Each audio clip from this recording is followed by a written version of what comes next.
I've always heard people say that night shifts in hospitals are the worst. You never really know what's going to happen. But the truth? I thought they were just over-exaggerating. It's a hospital, right? People get sick, they get better, sometimes they don't. I figured the only thing scary about this place was the overtime pay. That all changed the night I was assigned to the graveyard shift at Eastwood General. It's an old hospital, one of those places with outdated equipment, a few creaky floors, and a history that no one wants to talk about. The kind of hospital that's been around for decades and somehow manages to stay open despite all the stories that have surrounded it. Stories about the old, abandoned wing and the rumors that it was haunted. I'd heard it all before, of course.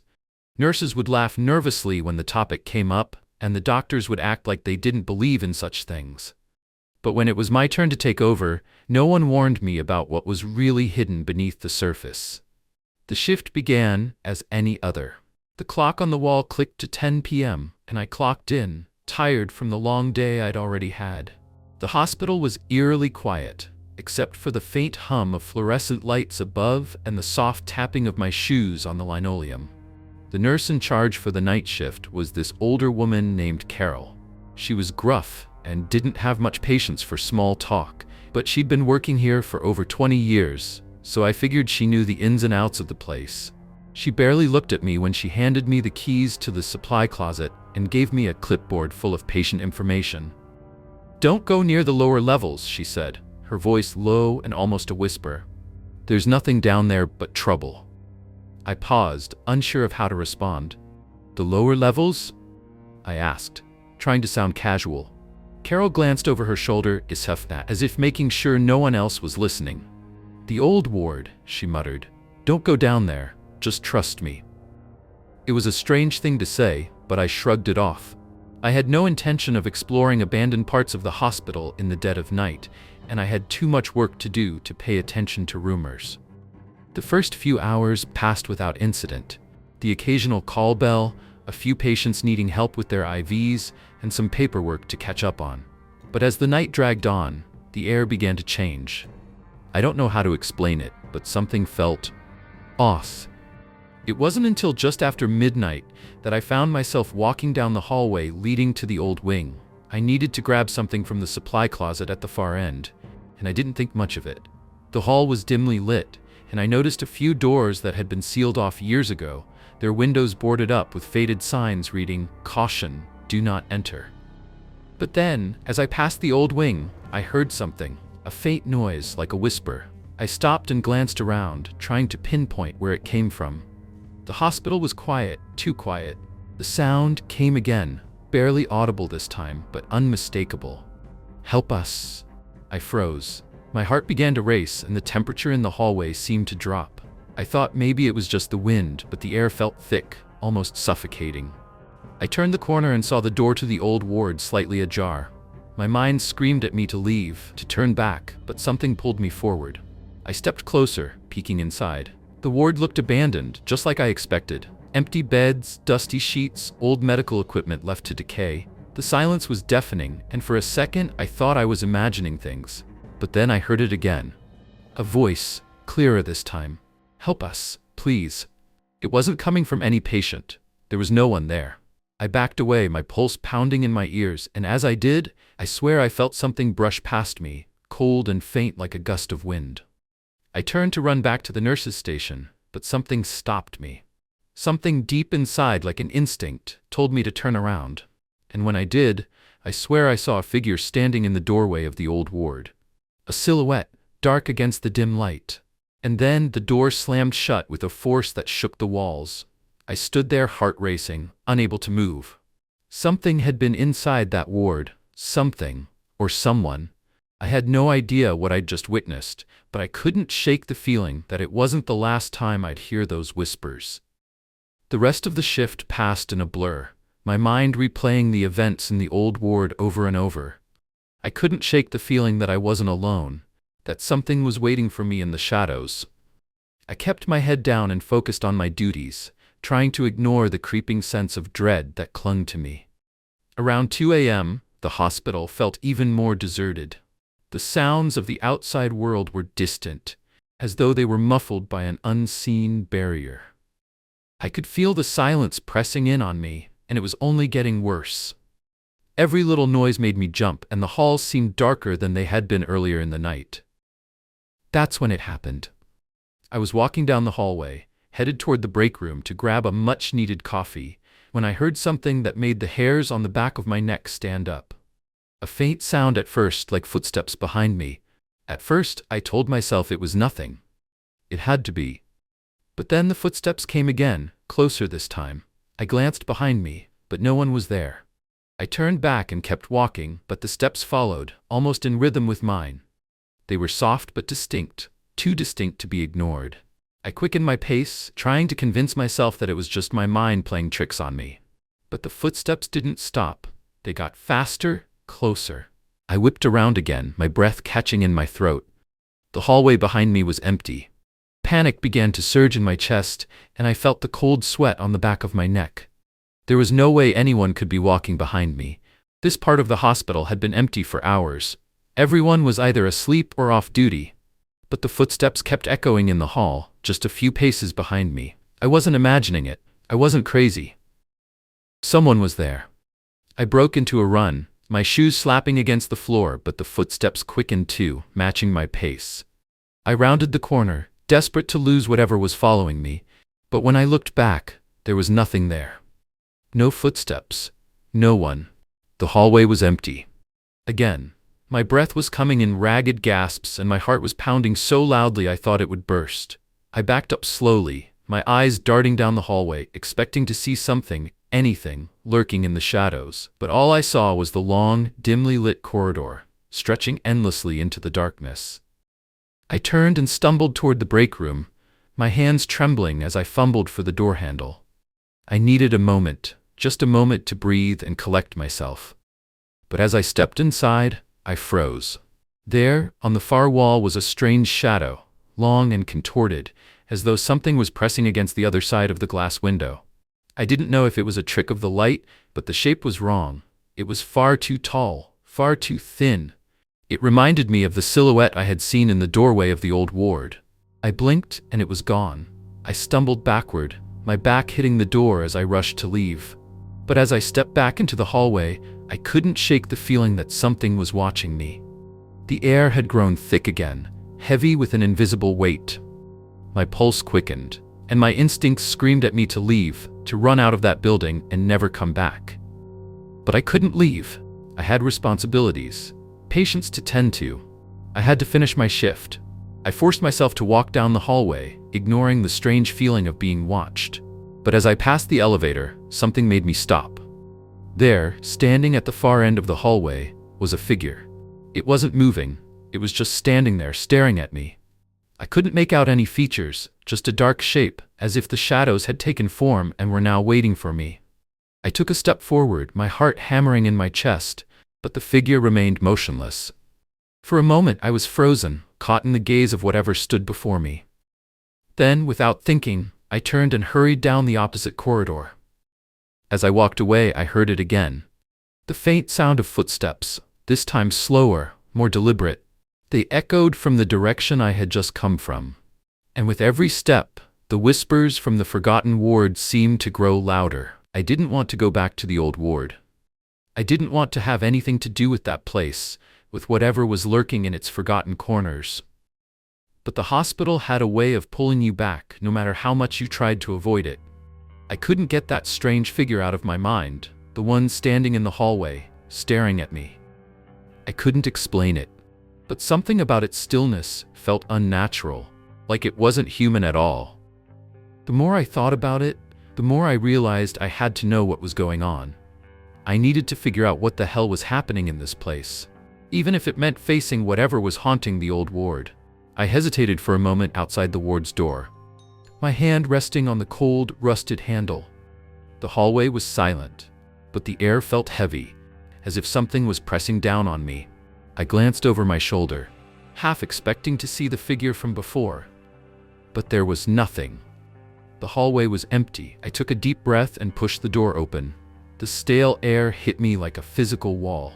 It smelled like mold, decay, and something faintly metallic, like the smell of blood. The lights flickered overhead, casting strange, jittery shadows on the walls. The ward had been closed off for years, yet the atmosphere was still thick with a sense of something left undone, something unfinished. I stepped inside, my footsteps echoing through the empty room. The bed frames were old and rusted, the sheets long since turned to dust.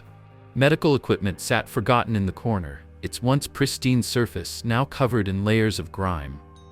The silence here was suffocating, broken only by the hum of the overhead lights and the distant sound of dripping water. I don't know what I expected to find. Perhaps a clue, perhaps some explanation for the strange things happening around me. But what I found instead was far worse. I had barely taken a few steps when I felt it, the unmistakable sensation of being watched. I froze, my heart racing. Slowly, I turned my head to the side, half expecting to see a figure standing in the doorway, but there was nothing. I shook my head, trying to push the feeling aside. This place was playing tricks on me. It had to be. But then I heard it. A soft whisper, barely audible, coming from one of the beds. My blood ran cold. I strained my ears, trying to make out the words, but all I could hear was a low murmur, something unintelligible, almost like a chant. I slowly approached the bed, my breath coming in shallow gasps. My mind screamed at me to turn back, but I couldn't. I had to know what was going on. As I neared the bed, I saw it. A figure, lying beneath the thin, tattered sheets. Its body was unnaturally still. The figure's face was hidden beneath the folds of the blanket, but the shape was unmistakable. It was a person. No, not a person. Something else, something wrong. I reached out a trembling hand, unsure if I should touch it or run. But before I could decide, the figure's head turned sharply, and I found myself staring into two hollow, empty eye sockets. The face beneath the sheet was pale, gaunt, and utterly devoid of life. Its mouth opened wide, and a horrific, guttural scream erupted from within it. The sound was deafening, like nails on a chalkboard, and I stumbled backward, my heart hammering in my chest. I turned to run, but my legs wouldn't move. My body felt frozen in place, as if the air around me had thickened and turned to cement. Then the figure rose from the bed. Slowly, jerking with unnatural movements, it stood in front of me, towering over me. Its limbs were too long, too thin, its joints bending in unnatural directions. I could hear its bones creaking with every movement, the sound sending a sickening chill through my spine. I couldn't breathe. I couldn't move. I was paralyzed with fear. The figure took a step toward me, and as it did, I could see its mouth open wider, far wider than should have been possible, its jaw dislocating with a sickening crack. The air around me seemed to warp, and I could feel an overwhelming pressure building in my chest. I wanted to scream, but no sound came out. The thing reached for me, its hand impossibly long, its fingers ending in sharp, pointed nails. I thought I was going to die right there, in the middle of the old ward, with no one to hear me. But just as its fingers grazed my arm, the lights above me flickered violently, and the figure froze. The screeching noise from its mouth cut off abruptly, as if something was pulling it away. For a second, everything was still. The air was thick with an unbearable silence. And then, just as quickly as it had appeared, the figure collapsed to the ground, its body crumpling like a rag doll. I stared, unable to comprehend what had just happened. My heart pounded in my ears, my body shaking uncontrollably. I didn't wait another second. I turned and ran. I didn't stop until I was back in the hallway, gasping for air, drenched in cold sweat. I slammed the door behind me, locking it as quickly as I could. I don't know what that thing was. I don't know if it was a ghost, a nightmare, or something worse. But I do know one thing. It's still in there, still waiting for someone to come back. And I won't be going near that ward again. Not ever. I couldn't shake the feeling that I wasn't alone. Even after leaving the ward, even after locking the door behind me, the sensation lingered, like something was watching, waiting. I tried to tell myself it was just fear, the kind that plays tricks on your mind in places like this, but deep down, I knew it wasn't that simple. I sat down in the break room trying to steady my breathing, my hands trembling as I wrapped them around a cup of lukewarm coffee. The flickering overhead lights did nothing to ease the growing tension in my chest. I could still see that face, those empty, hollow eyes, the way they seemed to follow me, even when the figure was no longer in front of me. Just a hallucination, I muttered under my breath, trying to convince myself that my mind was playing games. But even I didn't believe it. The whole place was off. There was something about the forgotten ward that was wrong, deeply wrong, and I had barely scratched the surface. I glanced at the clock. It was just past midnight. The other nurses were busy with their rounds and the hospital was quiet, too quiet. It felt like the building itself was holding its breath. I stood up, my legs unsteady, but my resolve firm. I had to go back. There was something I missed in that ward, something important. Maybe it was foolish, probably it was, but I needed answers. And I needed to know if what I'd seen was real. I grabbed my flashlight and checked the battery. I couldn't afford any distractions this time. As I made my way to the stairwell, I could feel the eyes on me again. Those unseen eyes, watching from the dark corners of the hospital. My pulse quickened, but I kept moving forward. The stairwell creaked under my feet as I ascended, each step echoing in the oppressive silence. When I reached the 4th floor, I felt it again, the heavy weight of something watching me. I stopped in my tracks, scanning the darkened hallway, the shadows stretching long and thin against the walls. The air was thick with an unnatural stillness. The hairs on the back of my neck stood on end. I glanced to my left, and for a split second, I thought I saw a figure standing at the far end of the hallway. But when I blinked, it was gone. I swallowed hard, trying to steady my nerves. I couldn't afford to be paranoid. Not now, not after everything I'd seen. I walked down the corridor, the dim glow from my flashlight barely cutting through the darkness. The old ward was just ahead, its door still closed, but this time, I wasn't planning to walk away without answers. I approached the door cautiously, the sounds of my footsteps the only thing breaking the silence. The door groaned as I pushed it open. The smell of mildew and decay hit me again, stronger this time, making me gag. I stepped inside, feeling the oppressive weight of the place settle around me. I was almost immediately struck by how the atmosphere had shifted. It was colder in here, far colder than it should have been. The air was thick, dense, like it had absorbed years of secrets and fear. I turned on my flashlight, shining it into the room, and then I saw them. 2 eyes, glinting from the darkness at the far end of the ward. At first I thought it was just a reflection, maybe from one of the broken mirrors. But as I stepped closer, I realized they were too still, too lifeless to belong to anything human. I froze, my blood turning to ice in my veins.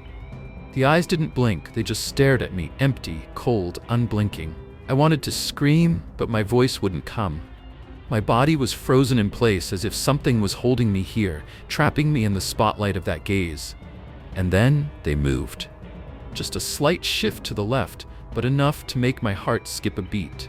The eyes weren't just watching me, they were tracking my every movement, as if they knew what I was thinking, where I was going.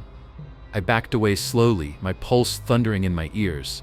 But as I moved, the eyes followed me. Not just in the way you'd expect, but with a predatory focus. A cold, calculating gaze that made my skin crawl. I was no longer just in their line of sight, I was in their grasp.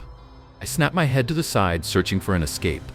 But as I did, I noticed something else. More eyes. Hundreds of them, glowing faintly in the dark, peering from the cracks in the walls, from behind rusted bed frames, from the corners of the room. All of them fixed on me, unblinking, unyielding. I took a shaky breath, forcing myself to look away from the eyes and toward the door. I needed to get out. I needed to leave before they, whatever they were, moved any closer. With a swift motion, I turned and bolted for the exit. But as I reached for the handle, I felt something brush against the back of my neck. A cold, clammy hand, its fingers barely grazing my skin, but enough to send a surge of terror through my body. I didn't dare look back. I wrenched the door open and ran out of the room, my heart racing so fast I thought it might explode. I didn't stop until I was back in the hallway, gasping for air, my body trembling. But even now, as I write this, I can feel them, those unseen eyes, always watching, waiting. I don't know what they are. I don't know if they're real, but I do know one thing. I won't be going back to that ward. Not for anything, but somehow, I think they'll be following me anyway. I thought I had seen the worst, but the hospital had other plans for me. It had been a few nights since I left the ward, but the images of those eyes still haunted me. I couldn't escape the feeling that something was pulling me back, deeper into the forgotten corners of this place. I couldn't shake the images of the figures I'd seen in the dark, the way they watched me with no emotion, the eyes that never blinked. I didn't tell anyone about it. Part of me wondered if I was going crazy, but something inside me knew better. There was something more sinister at work here, something buried in the past that was clawing its way back to the surface. I wasn't sure what compelled me to return. Maybe it was guilt, the urge to uncover the truth. Maybe I just needed to prove to myself that what I saw was real. Either way, there was no denying it. I was back. I snuck into the back entrance of the hospital late at night. The usual staff was gone by now, and the building was eerily quiet. Only the hum of the old ventilation system filled the air, creating an unsettling atmosphere as I moved through the dark hallways. Every corner I turned felt colder, as if the walls themselves were trying to suffocate me. I made my way to the ward again, the one I couldn't forget. The door was still locked, but this time I had come prepared. I had found a set of old keys hidden in the break room a few nights ago, keys that didn't belong to any of the current wards. I wasn't sure what they unlocked, but now was as good a time as any to find out. With a deep breath, I inserted the key into the lock, the metal scraping against the rusted hinges as the door creaked open. The air that rushed out from inside was cold and stale, like it had been trapped for years. The moment I stepped inside, I felt it again, the oppressive atmosphere that weighed on me, the sensation of being watched. But this time it was different. There was something heavier in the air. It wasn't just the silence. It was the sense of absence, of lives once lived and now forgotten. I turned on my flashlight and scanned the room. The beds were still there, their metal frames rusting with time, but they were empty now, except for the faintest traces of something that had been left behind. I moved deeper into the ward, my footsteps echoing against the linoleum floor. That's when I saw it. A row of old, yellowed patient files lined the walls, each one marked with a name, a number, and a date. Dates that were decades old. I pulled one of the files off the shelf, the paper brittle beneath my fingers. The name on the front made my blood run cold. Patient X, subject number 42. I flipped through the pages, the handwriting almost impossible to read due to the age of the documents. But what I could make out made my heart race. The notes were about a patient who had been admitted years ago, someone who had never left the hospital, someone who had disappeared from all records without explanation. Patient has shown signs of severe trauma, claims to see figures in the walls, eyes in the dark, has become unresponsive to treatment. Family claims no knowledge of patient, missing for 5 years after last report. I dropped the file, feeling a cold sweat break out on my neck. I moved quickly to the next file, and then another, each one more disturbing than the last. Patient number 37, subject number 12, the unnamed patient. All of them had been admitted, and then forgotten. Their names, their faces, their lives erased. I felt sick to my stomach. These weren't just patients who had passed away. They had been erased, forgotten, like they had never even existed. I was about to leave when something caught my eye. A small, faded photograph pinned to the wall. It was of a young woman, smiling, her face blurry from time and wear. She looked almost familiar. But what struck me was the date written on the back of the photo. 1975. I hadn't been able to move my eyes from the photo before I heard it. The softest whisper, barely audible, but unmistakable. It came from somewhere in the room, like a voice rising from the walls themselves. Help us. The words were chilling. They felt like they were coming from everywhere at once, as if the very air in the room was alive with the voices of the forgotten. I spun around, my flashlight flickering in the dark, but there was no one there. No one. Except the empty beds and the forgotten files. I rushed to the door, the sense of being surrounded growing stronger with each step I took. As I fumbled with the lock, I heard the whispers again. But this time they weren't just words. They were names. Help us, Sarah. Help us, Tom. Help us, Noah. I finally pushed the door open, stumbling out into the hallway. My heart pounded in my chest and my breath was shallow, as if I had been holding it the whole time. The whispers followed me as I ran, echoing in my mind, in my ears, in my very soul.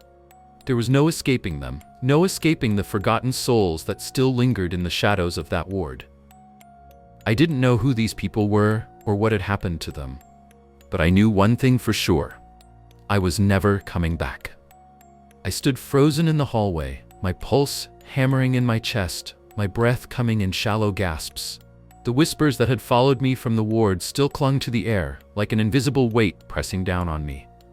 I glanced back at the door I had just fled from, my heart pounding in my ears. Something wasn't right. I had thought I'd made my escape, but now the sensation of being watched was stronger than ever. The walls, the flickering lights, the creaking floorboards, it all felt wrong, like the hospital itself was alive, breathing, watching, waiting. I could hear the whispers again. Soft at first, but growing louder with each passing second. "Help us." The words were like a chant, an endless, pleading echo that reverberated in my skull. I wanted to run. I needed to run. But my legs felt like lead, rooted to the spot as I stared down the dimly lit hallway. The silence around me was suffocating, broken only by the sound of my erratic breathing. I could go back. I could leave the hospital, pretend I never saw the files, never heard the whispers. But deep down, I knew that wouldn't be enough. I couldn't just leave. Not after what I had seen. Not after what I had learned. There was something here. Something terrible. And I had to understand it, but at what cost? I turned to face the ward again. The shadows cast by the flickering light made the hospital seem even more twisted than it had before. The hallway stretched on endlessly in front of me, a labyrinth of darkened doors and empty rooms. But then I heard it. A voice. Soft, barely audible, but unmistakable. "Please, don't leave me." My heart stopped. The voice wasn't coming from the ward. It wasn't even coming from the hallway. It was coming from inside my head. A woman's voice. The same one from the whispers, the one I'd heard in the room. "Who are you?" I whispered, my voice trembling. "Please," the voice begged again. "You have to help us. They can't know what you've seen. They'll never let you go." I staggered back, my hand pressing against the wall for support. My vision blurred. I had to get out. I couldn't stay here. But I couldn't leave without answers. Without knowing what happened to these people. What had happened to me? I couldn't breathe. The walls seemed to close in around me, the whispers growing louder, more frantic. "You shouldn't have come here," they hissed. "You shouldn't have seen us. Now you're one of us." I spun around, searching the empty hallway for any sign of life. But there was nothing. Nothing except the oppressive silence, the whispers, and the feeling of being trapped. Suddenly, a door at the end of the hallway creaked open, just a crack. A shadow passed by it, and for a brief moment, I thought I saw someone. A figure, a person, standing in the doorway. My heart lurched in my chest, and before I could stop myself, I took a step forward. Then another, and another. As I moved closer to the door, the whispers grew louder, more frantic. The voice from before, the woman's voice, began to scream in my mind, a desperate, frantic cry. "Don't go in there, get out!" But it was too late. I had already crossed the threshold. The room inside was dark, cold, and empty. The shadows seemed to pulse with an energy of their own. The door slammed shut behind me, and I was plunged into complete darkness. I could hear the whispers again. They were everywhere. Inside my head, around me, in the very walls themselves. Leave? Or stay? I was trapped. The room seemed to warp around me, twisting and contorting as the shadows stretched and shifted. My legs gave way, and I collapsed onto the cold floor. My body shook with fear, my mind spinning with questions. I couldn't tell what was real anymore. The hospital had a way of warping reality, of making you question your own thoughts. The door in front of me creaked open once again, and this time I saw her. A woman. Pale, gaunt, her hair wild and tangled. Her eyes were wide, unblinking and empty. She was the one who had been whispering. She was the one who had been calling out to me, and now she was here. Her mouth stretched open in a grotesque grin, revealing rows of jagged teeth. But it wasn't her appearance that terrified me the most. It was her eyes. Empty, hollow, like there was nothing left inside of her. "Help us," she whispered, her voice now a rasping, guttural sound. "You've seen too much. Now you can never leave." I tried to scream, but the sound caught in my throat. My limbs refused to move. I was paralyzed, trapped in this room with her, with the shadows, with the whispers. Was I too late? Had I already crossed some invisible line, some boundary that would trap me here forever? I didn't know, but I knew one thing for sure: I couldn't leave. It was my first night shift in the ICU, and I was still trying to adjust to the eerie silence that hung over the place like a heavy fog. The daytime bustle of patients, doctors, and visitors was long gone, replaced by dim lighting and the soft hum of monitors. I'd worked in hospitals before, but there was something different about this one, a feeling I couldn't quite shake. The shift started like any other. I made my rounds, double-checking charts and ensuring everything was in order. The ward felt unusually empty, even though most of the beds were occupied. It was as if the patients themselves had shrunk into the shadows, barely noticeable under the faint glow of the monitors. At around 2 a.m., I stepped into the hallway for a quick breather. That's when I heard it. A faint noise echoed from somewhere down the hall. At first, I thought it might be a patient stirring or the creak of an old pipe, but the sound persisted, soft but deliberate, like footsteps, too light to belong to any of the other nurses. I froze, straining to listen. "Hello?" I called out, my voice barely more than a whisper. No response. I took a few hesitant steps toward the source of the sound, my shoes squeaking against the polished floor. The hallway stretched endlessly in front of me, lined with doors to patient rooms. The light flickered overhead, casting fleeting shadows that made my heart race. The footsteps grew louder, closer. My pulse quickened as I glanced behind me, half expecting to see someone standing there. But the hallway was empty. "Is someone there?" I asked, my voice trembling now. Still no answer. I tried to shake off the unease, convincing myself it was just my nerves playing tricks on me. Maybe a nurse was working late or a patient had wandered out of their room. I decided to check the nearest door, room 312, but when I peeked inside, the patient was fast asleep, their monitors beeping steadily. As I stepped back into the hallway, the sound stopped altogether. The silence was deafening, pressing down on me like a weight. For a moment I stood there, staring down the hall, waiting for the noise to start again. But it didn't. All I could hear was the faint hum of fluorescent lights and the distant murmur of a television in the break room. I told myself it was nothing, just the quirks of an old building.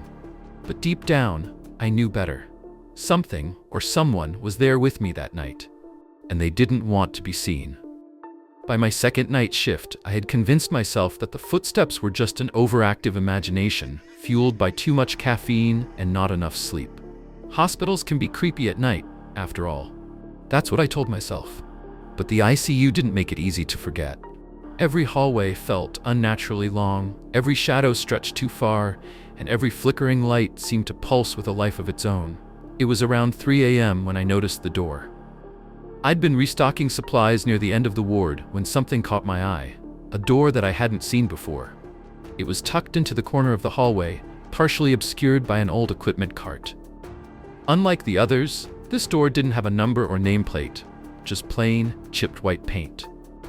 Curiosity got the better of me. I pushed the cart aside and tried the handle. Locked. "Strange," I muttered under my breath. I'd reviewed the ward layout during my orientation, and there was no mention of a room here. When I returned to the nurse's station, I casually brought it up with one of the senior nurses, Lydia. She was in her 50s, with sharp eyes and a no-nonsense attitude. "There's no room there," she said firmly, not even looking up from her chart. "I'm pretty sure there is," I insisted. "It's at the end of the hall, near." "There's no room," she cut me off, her tone cold. She finally looked up, her face unusually pale. "Just do your rounds and forget about it." Her reaction only made me more curious. Later, when the ward was quiet, I decided to take another look. Armed with a flashlight, I slipped back down the hall. The door was still there, as plain and unassuming as before. This time, I noticed something odd. The faint sound of breathing on the other side. I froze. It wasn't the steady rhythm of someone sleeping or resting. It was shallow, irregular, like someone struggling to catch their breath. "Hello?" I whispered, my hand hovering over the handle. No answer. The breathing grew louder, more strained. My heart pounded as I pressed my ear against the door, trying to make sense of what I was hearing. Then it stopped. All at once, the sound vanished, leaving me in total silence. I stepped back, shaken, and hurried away before I could lose my nerve. When I returned to the nurse's station, Lydia was waiting for me. "You went back there, didn't you?" she asked, her voice low and tense. I thought I heard something," I admitted, my face flushing with embarrassment. Lydia sighed and leaned in close. Listen to me. That door isn't supposed to be there. Whatever you think you heard, ignore it. Don't go near it again. Her words sent a chill down my spine, but it was the look in her eyes that stayed with me, the look of someone who had seen something they could never unsee. I didn't sleep that morning when I got home. I couldn't shake the feeling that whatever was behind that door was still breathing, waiting, watching. The following night, I arrived at the ICU with a sense of unease that refused to let go. Lydia's words echoed in my mind. That door isn't supposed to be there. What could she mean by that? Was this some elaborate hospital hazing ritual, or was she serious? The shift began uneventfully. Monitors beeped in steady rhythms, and patients drifted in and out of restless sleep. The ICU's sterile quiet was almost comforting, until I caught Lydia whispering to another nurse. They were huddled near the med cart, speaking in low, hurried tones. I couldn't make out much, but one word stood out. Unmarked. My pulse quickened. Was she talking about the room? When Lydia spotted me, she immediately straightened, her face hardening. The other nurse, a younger woman named Marcy, avoided my gaze and quickly walked away. Lydia strode toward me, her expression cold. Stop asking questions, she said flatly. I'm not asking anything, I replied, trying to sound casual, though my voice betrayed me. Then stop listening. Her eyes locked onto mine, unblinking. This place, it has a history. Not everything needs to be understood, and not everything can be fixed. Fixed? What's broken? I pressed, unable to stop myself. She hesitated, glancing around as if someone might overhear. Then she leaned in close. Some patients, she began, her voice barely a whisper. They don't leave, but they're not here either, not really. Before I could ask what she meant, she walked away, leaving me with more questions than answers. Later that night, during my rounds, Marcy approached me. She was visibly nervous, her hands fidgeting with the hem of her scrub top. Did she tell you anything? Marcy asked in a hushed voice, darting glances down the hallway. Not much, I admitted. What's the deal with the unmarked room? Marcy's face went pale. You really shouldn't have gone near it. Why? What's in there? She hesitated, her eyes wide with fear. It's not what's in there. It's what it lets out. A shiver ran down my spine. That doesn't make any sense. It doesn't have to, Marcy said, her voice cracking. Just don't get involved. Lydia's right. Some things are better left alone. But I couldn't leave it alone. Every instinct told me that something was wrong, something no one was willing to talk about openly. As the hours dragged on, I tried to focus on my duties, but my mind kept drifting back to the unmarked room. The way Lydia and Marcy spoke about it, as if it were a living thing, something to be feared, didn't sit right with me. Around 4 a.m., while I was checking a patient's vitals, I caught a glimpse of Lydia at the far end of the hallway. She was standing in front of the unmarked room, her back to me, holding something in her hand. I squinted, trying to see more clearly, but before I could move closer, she turned and walked away, her face pale and drawn. That was when I noticed the faint trail of wet footprints leading away from the door, disappearing into the dark. I didn't know who or what had made them, but I knew one thing for certain. The secrets of the ICU were darker than I ever imagined. By my fourth night in the ICU, the tension in the air was palpable. Lydia avoided me entirely, and Marcy wouldn't meet my eyes. The unmarked room lingered in my thoughts like a splinter I couldn't remove. I couldn't stop staring at the door whenever I passed it. It seemed ordinary enough, faded white paint, a tarnished brass knob, but it exuded a subtle wrongness, the kind that made my skin crawl the longer I looked at it. I told myself I was imagining things. But then, something changed. It started just after midnight. I was updating a patient chart when I felt it, like being watched. I looked up. Across the hallway, through the glass pane of a patient's room, I saw movement, a shadow, just at the edge of my vision. I froze, staring into the room. The patient inside was unconscious, hooked to a ventilator, his chest rising and falling in a mechanical rhythm. The room was empty, except for him. I stood and walked closer, peering through the glass. The shadow moved again, slinking across the wall behind the bed like it was alive. My breath hitched.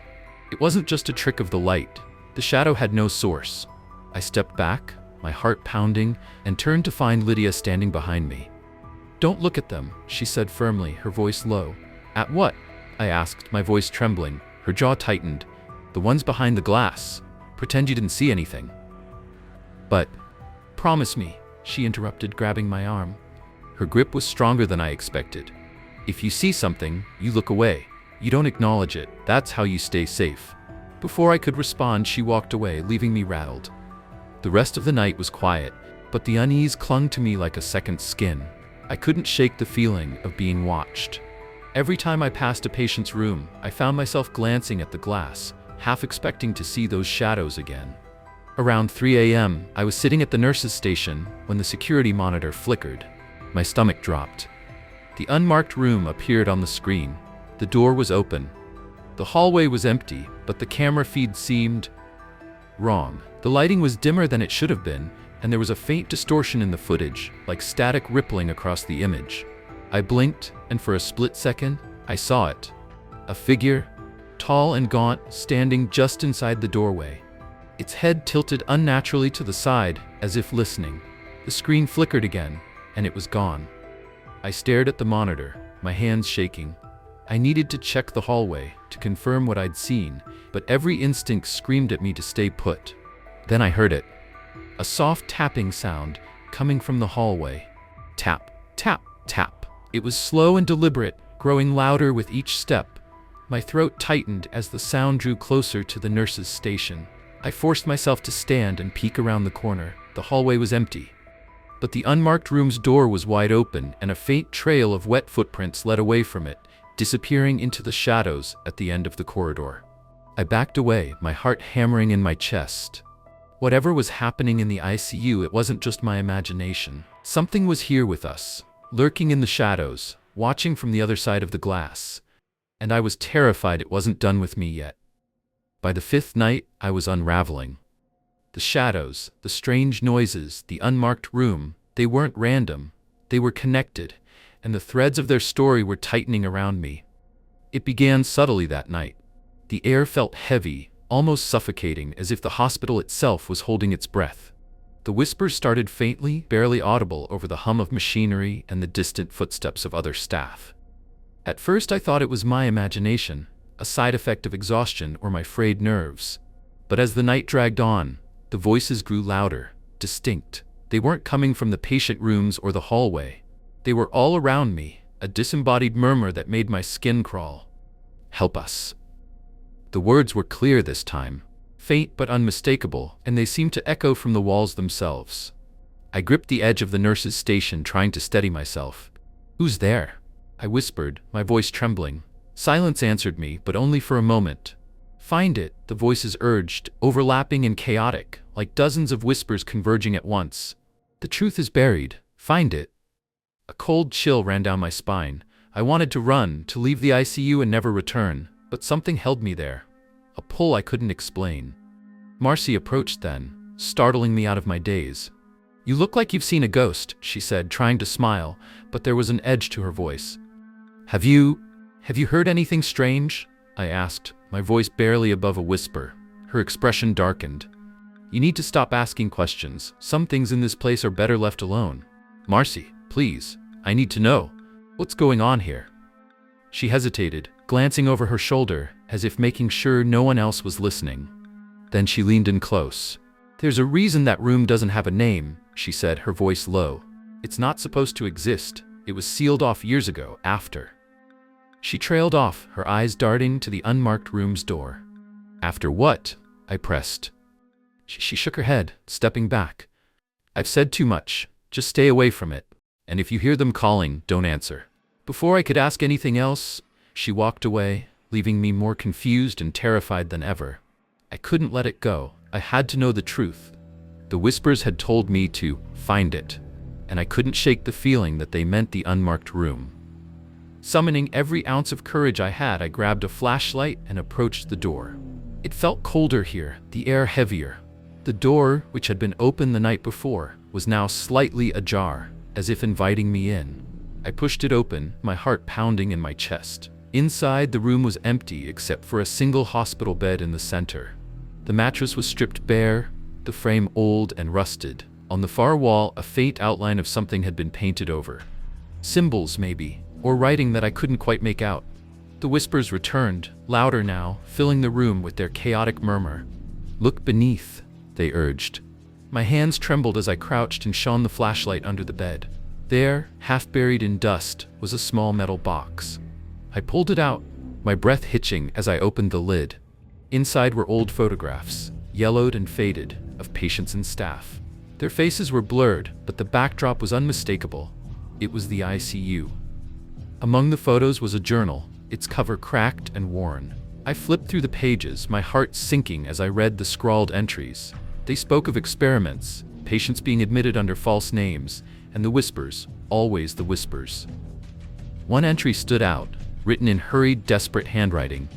"The voices, they're the ones we couldn't save. They're trapped here, tethered by the things we did. If you hear them, it's already too late."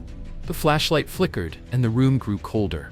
I turned, sensing movement in the shadows, and froze. A figure stood in the corner, tall and gaunt, its face obscured by darkness. The whispers grew deafening. "Run!" I bolted from the room, the journal clutched tightly in my hand, and didn't stop until I was back at the nurse's station. Whatever I had uncovered, it wasn't just a mystery, it was a curse. And I was now a part of it. The first night shift in a new hospital is always eerie, but this place was something else entirely. The air felt heavier as I stepped into the brightly lit corridors of St. Anthony's. The kind of place that had seen its share of tragedy. The walls, yellowed with age, whispered stories I wasn't yet privy to, and the faint smell of antiseptic mixed with something older, something almost rotten.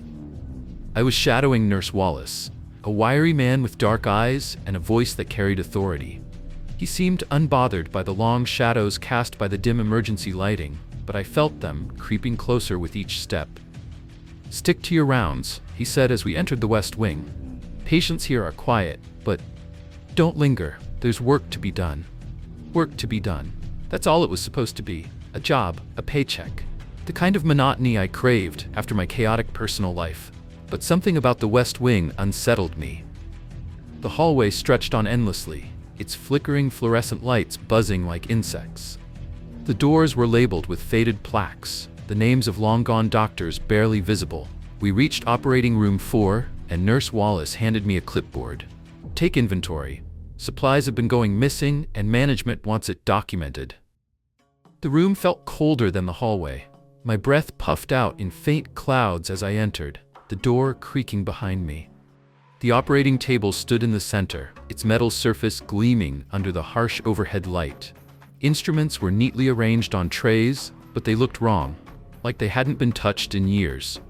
The walls bore remnants of a bygone era, faded medical posters, outdated equipment stacked in a corner. But it wasn't the decor that made my stomach churn. It was the mirror on the far wall. A large, tarnished mirror that seemed out of place in a room meant for sterile procedures. As I started counting scalpels and syringes, a faint sound broke the silence. A shuffle, like someone adjusting their footing. My eyes darted toward the door, but it was shut tight. I turned back to the inventory, shaking my head. "Just nerves," I muttered. "New place jitters." Then it happened again. Louder this time, closer. "Hello?" My voice echoed off the tiled walls, and the silence that followed felt alive, as if the room itself was holding its breath. I glanced at the mirror, and that's when I saw it. A shadow moved behind me, too solid to be a trick of the light, too deliberate to be my imagination. I spun around, but the room was empty. The air grew colder still, and I could feel the hairs on my arms standing on end. Footsteps. Soft, deliberate footsteps echoing from the far corner of the room. My chest tightened as I realized they weren't coming toward me. They were circling, like someone pacing unseen. I backed toward the door, clipboard clutched tightly to my chest. My hand fumbled for the doorknob, and as I twisted it open, the overhead lights flickered and went out. The room plunged into darkness, and in that moment, I heard it. A whisper. Low, almost inaudible, but undeniably there. "Get out!" I didn't wait to be told twice. I bolted into the hallway, nearly colliding with Nurse Wallace, who looked at me with a mix of annoyance and mild concern. "What's wrong?" he asked. I opened my mouth to explain, but stopped. What could I say? That I was spooked by shadows and whispers in an empty room? He wouldn't believe me, and I wasn't even sure I believed myself. "Nothing," I managed, my voice shaky. "Just thought I heard something." Wallace smirked, but there was no humor in it. "You'll hear plenty in this place," he said, his tone grave. "Best not to listen too closely." As he walked away, I glanced back at operating room 4. The lights were back on, and the mirror reflected nothing unusual, but I couldn't shake the feeling that something or someone had been watching me. And they weren't done. By my second night shift, I had convinced myself the first night was nothing more than overactive nerves. A new job, an unfamiliar place. Anyone might imagine things under those circumstances. But when I stepped back into St. Anthony's, a chill ran through me that no amount of logic could shake. This time, my rounds took me through the East Wing. Unlike the West Wing, this part of the hospital was less decayed, its walls freshly painted in a muted beige. It almost felt normal. But normal didn't last long at St. Anthony's. Nurse Wallace had assigned me to check on the staff lounge. "There's a leak in there," he grumbled. "Maintenance is useless as ever. See if you can figure out where it's coming from." The staff lounge was tucked at the end of a quiet hallway, a relic from a time when the hospital had been alive with bustling activity. The space was small, with mismatched furniture and a vending machine that looked like it hadn't worked in years. The fluorescent light buzzed overhead, casting a harsh glow on the room's centerpiece, an enormous, ornate portrait hanging on the far wall. It was a painting of a man in an old-fashioned doctor's coat, his stern expression softened only slightly by the meticulous brushstrokes. His eyes were dark and piercing, framed by a gaunt face that seemed almost too lifelike. A brass plaque beneath the portrait read, "Dr. Harold Greaves, Chief Surgeon, 1928-1951.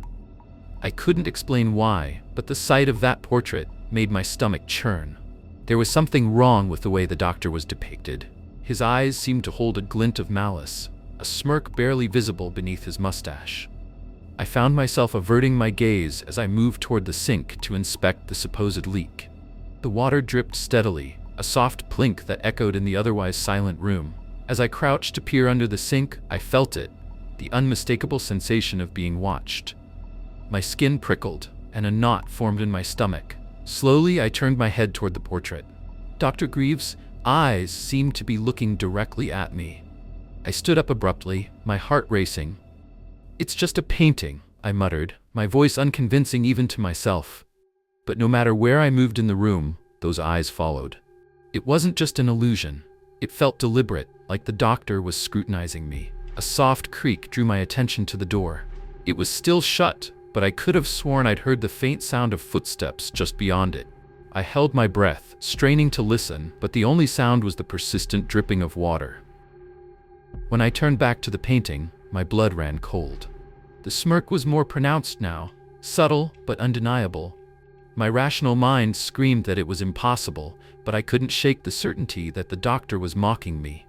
I stepped closer, my trembling hands clenched into fists. The detail of the brushwork was incredible, too perfect for something this old. His face seemed almost three-dimensional, the shadows deepening with every step I took. When I was within arm's reach of the painting, I froze. The air around me grew colder, and I swore I heard faint whispers, too low to discern but unmistakably there. They seemed to come from the painting itself, rising and falling like distant voices arguing just out of earshot. "Who's there?" I demanded, my voice cracking. I didn't expect an answer, but the silence that followed was somehow worse. Suddenly, the light overhead flickered and went out, plunging the room into darkness.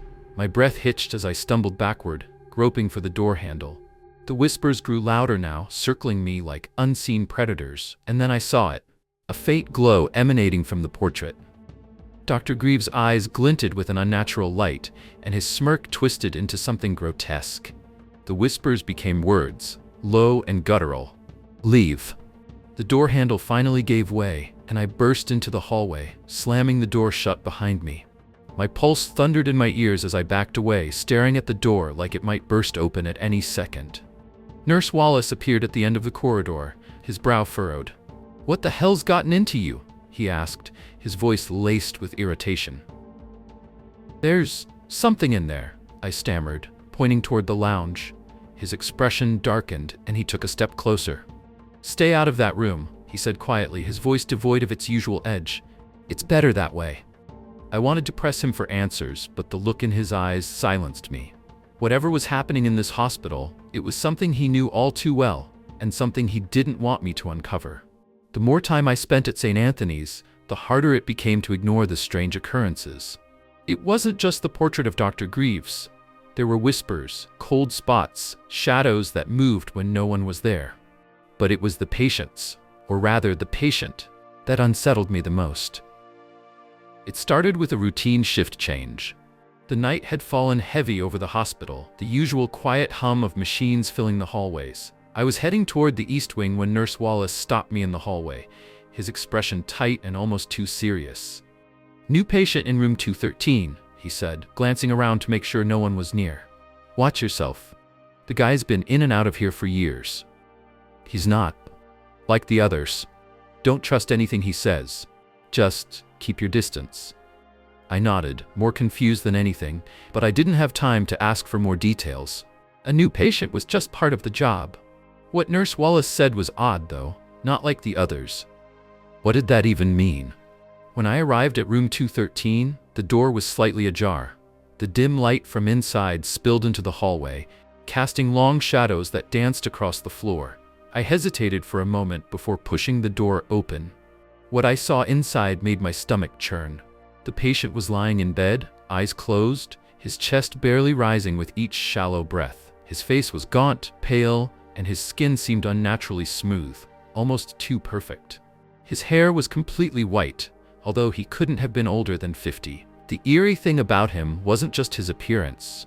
It was the stillness. There was something wrong with the way he lay there, unmoving, as though he wasn't truly alive.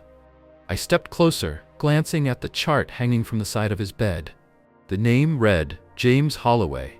Nothing unusual there, but the notes were. The medical history was inconsistent, like someone had been rewriting it over and over. Every time he was admitted, it seemed like a new illness was written down, a new diagnosis. No one seemed to know exactly what had been wrong with him in the first place. I took a deep breath, trying to shake off the creeping feeling that this patient wasn't just sick. There was something other about him. As I approached his bedside, I noticed something strange. On the edge of his pillow, there was a small vial of clear liquid, barely visible, as if it had been placed there on purpose. It was the kind of thing you'd overlook if you weren't paying attention, but something about it stood out. The liquid shimmered in the low light, almost glowing, and it gave off an odd metallic scent. It was the smell that triggered a memory, one I couldn't quite place at first, until it hit me. The very same smell I had noticed in the operating room, the one that followed me every time I thought about Dr. Greaves. I reached for the vial, my fingers trembling as I picked it up. It felt cold to the touch, colder than it should have been, as if it had been sitting in ice for hours. My heart began to race as I stared at the label. There was no name, no instructions, only a set of numbers etched into the glass. 1951. That year. Dr. Greaves' year. A chill ran down my spine as I turned back to the patient. Something was wrong, very wrong. I had been a nurse long enough to recognize that there was no such thing as a miracle cure, hidden in an unmarked vial. If James Holloway had been receiving this treatment, it wasn't for his well-being. Before I could think further, the patient's eyes flickered open. His pupils were unnaturally dilated, almost black, and they locked onto mine with an intensity that made my breath catch in my throat. "You shouldn't be here," he rasped, his voice hoarse and thin. "You'll be next." I took an instinctive step back, my heart pounding. What do you mean?" I stammered, my throat dry. I wasn't sure if it was fear or something else, but I felt a deep unease stirring in my gut. He smiled then, but it wasn't a comforting smile. It was a knowing smile, the kind someone gives you when they know exactly what's about to happen. His lips pulled back over his teeth in a grimace. "The cure is worse than the disease," he whispered, his voice barely audible, "and it will take you too." Before I could respond, the lights flickered, and the room seemed to grow colder. The shadows in the corners of the room seemed to shift, elongating and twisting like living things. I could hear soft, indistinct whispers coming from all around us, like a crowd murmuring just outside my range of hearing. It was as if the room itself was alive, pulsating with something dark and ancient. The patient's breathing grew heavier, his chest rising and falling rapidly as his eyes rolled back in his head. I had to get out of there, now. Dropping the vial, I rushed toward the door, but something stopped me. The door wouldn't open. I yanked on the handle, my pulse racing, but the door refused to budge. My mind screamed at me to leave, but the room was closing in. The air thickened, the whispers growing louder, more urgent. The patient's body convulsed on the bed, his mouth moving, but no words came out. The light flickered one last time before everything went black. When I came to, I was outside the room, breathing heavily, my hands trembling. The door was wide open, and the hospital corridor was completely still. There was no trace of James Holloway, no signs of struggle, nothing out of the ordinary. The vial was gone. I stumbled back to the nurse's station, where Nurse Wallace stood as though nothing had happened. He glanced up at me, his expression unreadable. "You saw him, didn't you?" he asked quietly, as if he already knew the answer. I don't understand," I whispered, still reeling from the events. "Where is he? What happened to the patient?" Wallace didn't answer right away. He just stared at me, a shadow passing over his face. "Some patients never leave this place," he said softly. "And some cures, well, they don't heal. They just make things worse." The air in the hospital felt thicker than usual, heavier, like something was suffocating the very life out of the building. I had barely slept, still haunted by what had happened in room 213 with James Holloway. The emptiness of the room, the eerie whispers, the feeling that something was crawling just beneath the surface of the hospital's walls, waiting for the right moment to reveal itself. Nurse Wallace's words echoed in my head, but they didn't make sense. Some patients never leave this place. What did that even mean? James Holloway had disappeared, but he hadn't gone anywhere. I was sure of that. I could feel it in my bones. I had to find out more. The next night, when my shift began, I immediately set my sights on room 213. There was something about that room, something alive about it, something I couldn't ignore, and I needed answers. If I didn't figure it out soon, I was certain I wouldn't make it out of this hospital either. The hallways were quiet, unnaturally so. I passed the nurse's station and gave Nurse Wallace a tight smile. He didn't acknowledge me. His eyes were glazed, distant, as if he were lost in thought, or perhaps trapped inside some loop of his own, never truly awake. Room 213 was locked. I wasn't surprised. The room always seemed to be locked when I needed to go in. Maybe it was just a coincidence. Or maybe, just maybe, something was stopping me. I pulled out my keycard and swiped it across the reader. The door clicked open, but the silence that greeted me as I stepped inside was deafening. The lights flickered above, casting eerie shadows across the room. It was exactly as I had left it. The bed empty, the air cold, the walls soaked in darkness. But something felt different. I took a deep breath, steadying myself, and stepped inside. The shadows seemed to reach out for me as I crossed the threshold, the air becoming thick with a presence I couldn't quite define. I felt it before I heard it, a low, guttural sound, like something breathing, something ancient. The whispers started again, soft at first, then growing louder, filling the corners of the room. They were unintelligible, but they carried a weight, a promise of something unspeakable, something ancient. I turned toward the bed, and my heart skipped a beat. James Holloway was lying there again, but his face, his eyes, they were different. His skin was ashen, his body shriveled as though it had been drained of life.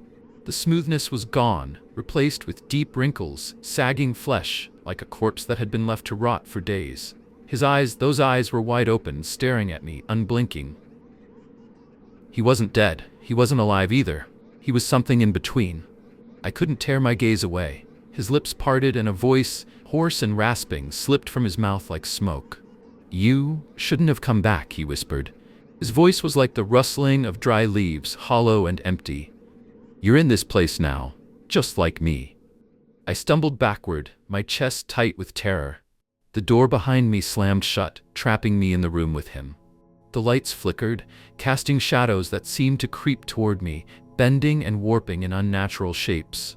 I reached for the door handle, but it wouldn't budge. Panic gripped me as I yanked it again and again, but the door remained sealed.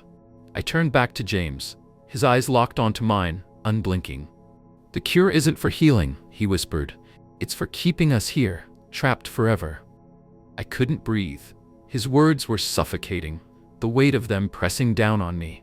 Trapped forever. Was that what this place did to people? Was that what had happened to James Holloway? To all the patients who had come and gone, their names erased from the hospital's records, their souls left to wander this cursed place? My heart raced, my mind spinning. I needed to get out. I needed to escape.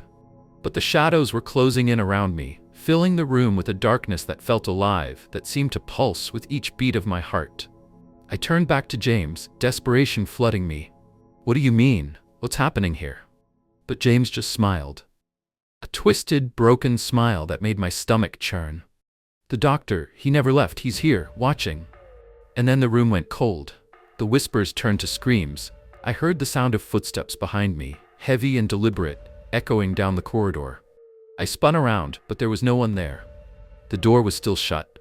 I was alone in the room with James. The darkness pressed in, suffocating me, as if the very walls were alive and breathing. I stumbled back, my legs weak, my breath coming in shallow gasps. I had to get out. I had to leave. But as I turned to run, I caught a glimpse of something in the corner of my eye. A figure, standing just outside the door. The figure was tall, draped in a long, dark coat. His face was obscured by the shadows, but I could feel his eyes on me, cold, calculating, and full of malice. It was Dr. Greaves. The moment I saw him, I felt the air in the room shift. Time seemed to slow, and my entire body went cold, as though I had stepped into a void. My pulse raced as I turned back toward the door, but it was too late. The figure was inside the room now, his shadow stretching across the walls like a living thing. "You should never have come back," Dr. Greaves whispered, his voice cold and cruel.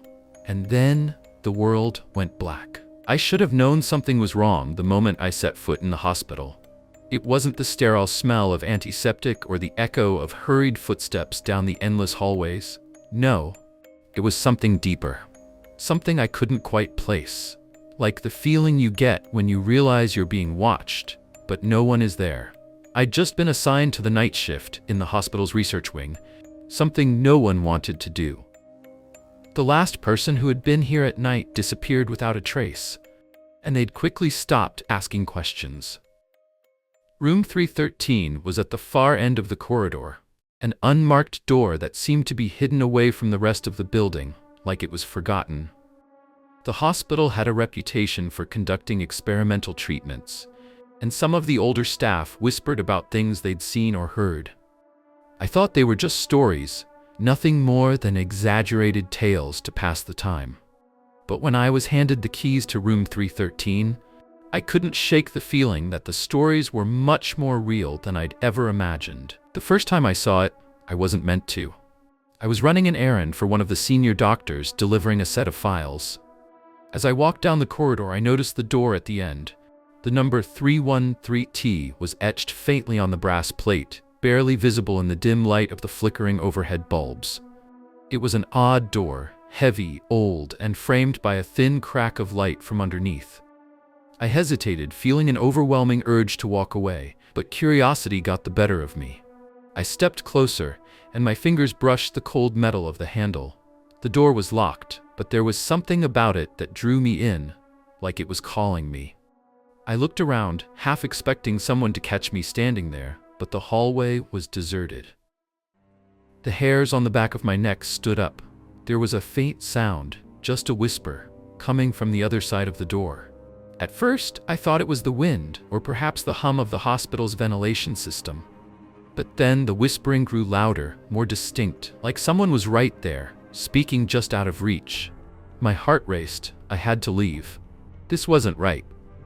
But just as I turned to walk away, I saw something in the corner of my eye. A shadow, moving behind the frosted glass of the small window in the door. It was fleeting, just a glimpse, but it was enough to freeze me in my tracks. The whispering stopped. I swallowed hard, trying to shake the unsettling feeling crawling under my skin. My hand hovered over the door handle for a moment longer, as though the door might open on its own, inviting me in. But that would be crazy, right? Just a room. Locked. Nothing special. But why did it feel like the air around me had changed? Why did the hallway seem colder, the darkness deeper? I turned quickly and walked away, my steps quickening as I made my way back to the nurse's station. I tried to push the thought of room 313 out of my mind, but the feeling didn't leave me. And that was only the beginning. The next few days were a blur of mundane tasks, checking patient vitals, sorting paperwork, and monitoring equipment. But no matter how hard I tried to focus on the routine, my mind kept drifting back to room 313. It was like a presence that hung over the entire hospital, a constant reminder that something terrible had happened, something that no one wanted to talk about. I couldn't stop thinking about that whisper, that fleeting shadow I had seen through the frosted glass. It gnawed at me, and the more I tried to ignore it, the louder it became in my mind. My curiosity was consuming me, but I knew I had to be careful. There were things people didn't say about room 313, things that made the most experienced nurses and doctors shudder. One night, while working late, I found myself in the break room with one of the older nurses, Marjorie. She had been there for years, and I'd heard stories about her, rumors about how she knew everything about the hospital's darkest corners. "Is it true?" I asked, the question slipping out before I could stop myself. "About the experiments? The ones they did in room 313? Marjorie's face hardened, and she looked around the room as if checking to make sure no one else could hear us. Her voice dropped to a whisper. "You shouldn't be asking questions about that room. No one who's ever looked into it has come out the same." I swallowed hard. "What happened in there?" Her eyes flickered to the ceiling, and she took a slow breath, as if debating whether to continue. Finally, she spoke, her voice barely audible. "They say the doctors were working on things, unapproved treatments, things that were supposed to change the course of medicine, but they went too far. There were rumors of patients being brought in, ones who were already terminal, but somehow they still kept them there, kept them alive. The doctors were trying to extend life, to experiment with immortality, but something went wrong, something awful." I felt a chill run down my spine. "What happened to the patients?" Marjorie hesitated. "Some say they're still there. The ones who didn't die, they're not really alive, not anymore, but they're still in that room, and the suffering, it's still echoing through these halls." I could barely breathe. Echoing? Her voice dropped even lower, barely a whisper. "Some of the night staff claim they've heard things, voices coming from that room, whispers, cries, but no one has the guts to go near it anymore. And if you're smart, you won't either." I nodded, the weight of her words pressing down on me. I wanted to believe that it was just a superstition, that the doctors had merely pushed the limits of science in the name of progress. But something told me there was more to it, something far darker. That night, as I walked down the dimly lit corridors on my rounds, I found myself standing outside room 313 once again. The door loomed in front of me, just as it had the first time. But this time, I didn't feel the same compulsion to turn away. I had to know more. I pressed my ear against the cold wood of the door. The whispering was faint at first, but it was there. And then, something else. A low, guttural groan. It sounded like it was coming from deep within the room. The sound wasn't human, not like any suffering I had ever heard before. I stepped back, my heart pounding in my chest. I couldn't just stand there, could I? But I was drawn to it, compelled to find out what had happened, what had gone wrong. I reached for the keys at my belt, my hand trembling as I fumbled for the one that would unlock the door. I shouldn't be doing this. I shouldn't be involved in whatever dark secret the hospital was trying to keep buried. But the temptation was too strong. With a quiet click, the door unlocked. The door creaked as it slowly opened. The smell of mildew and something far worse, something metallic and rancid, hit me. The room was shrouded in shadows, the light from the hallway barely penetrating the darkness inside. I could just make out the outlines of medical equipment, old and covered in dust, as if abandoned in a hurry. But it was the shape in the far corner that caught my eye. There was a figure slumped in a chair, its head tilted at an unnatural angle. I couldn't tell if it was a person or something else entirely, but I knew one thing for sure. Whatever it was not supposed to be there. I took a step forward, my breath shallow, my legs unsteady. The room felt colder the further I went in, the air thick with the scent of decay.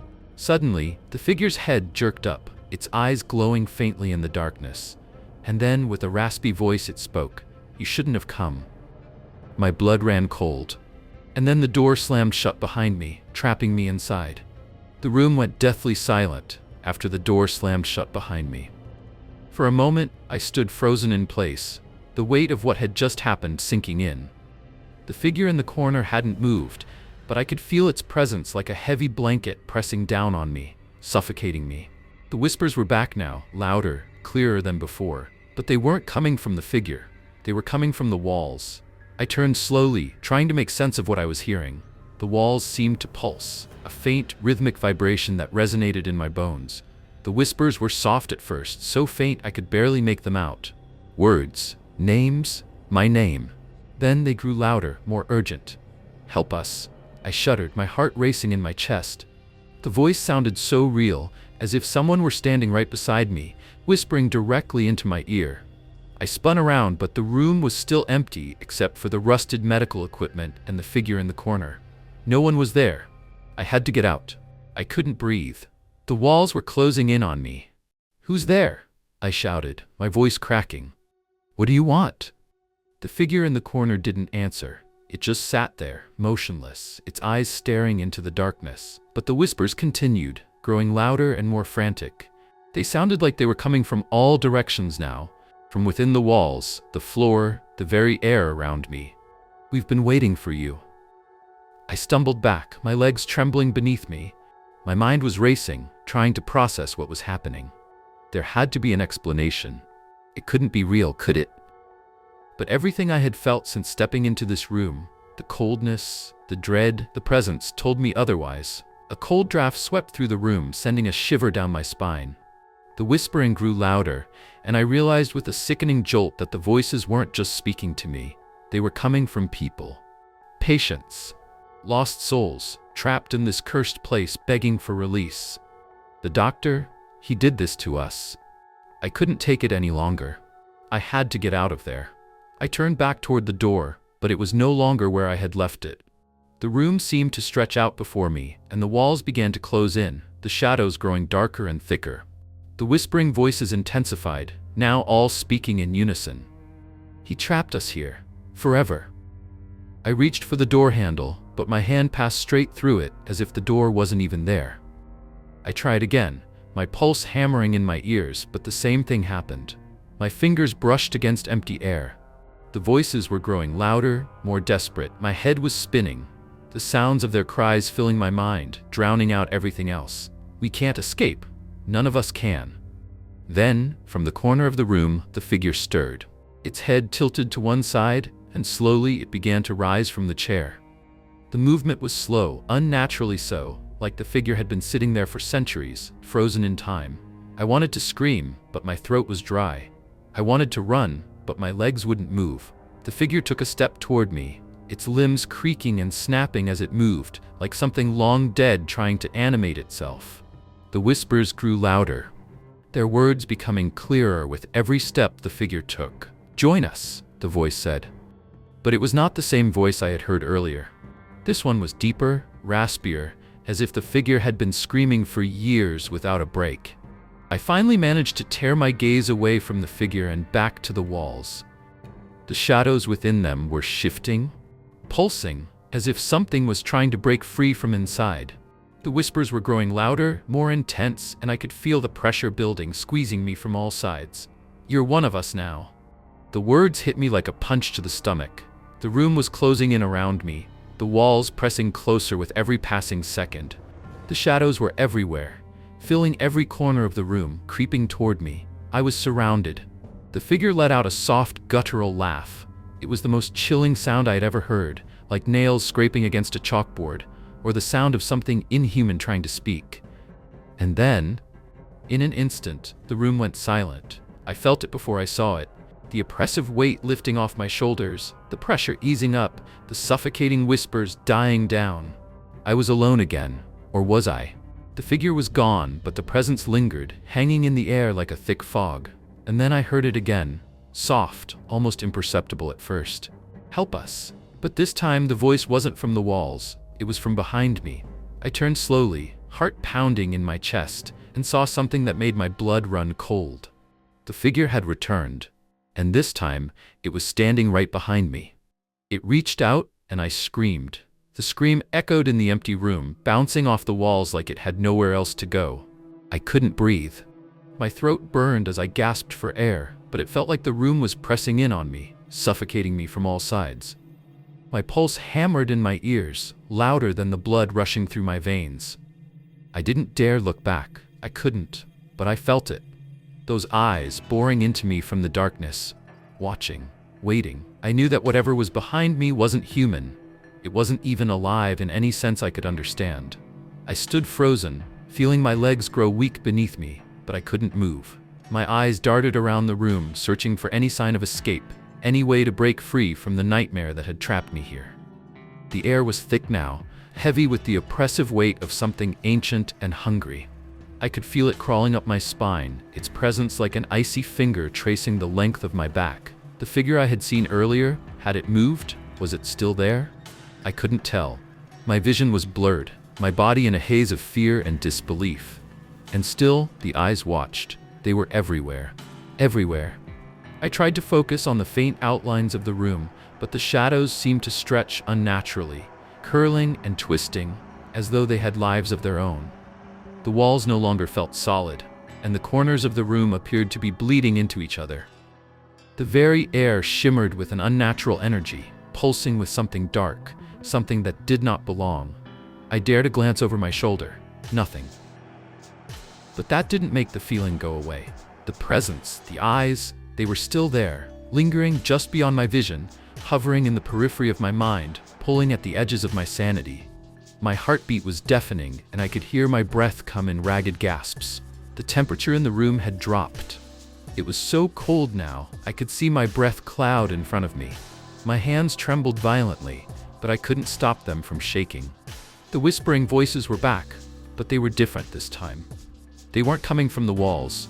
They weren't even coming from the air around me. They were coming from inside my head, inside my mind. Look at them. The voice was soft, almost gentle, as though it was coaxing me, urging me to surrender to whatever it was that was pulling me into the depths of this madness. They're hungry. I couldn't fight it. I didn't know how. The walls felt like they were pressing in tighter now, and the darkness around me grew deeper, more consuming. The eyes, they were everywhere. Every corner, every shadow, every inch of this room was filled with them. You can't escape. The voice seemed to come from every direction at once, surrounding me, drowning me in its malice. It felt like the very room itself was alive and watching me. The eyes, they were inside the walls now, crawling through the cracks, slipping through the floorboards, closing in on me from all sides. I could hear something else now, too. Faint, but unmistakable. Footsteps. Slow, deliberate steps moving around me, circling me. The sound sent a fresh wave of panic through my body, and I spun around again, my eyes frantically scanning every inch of the room. But still I saw nothing, just the shadows, stretching and shifting like living things. I couldn't understand it. How could I be trapped in a room with no way out? How had I ended up here? My mind raced, but there was no logical explanation. I knew that.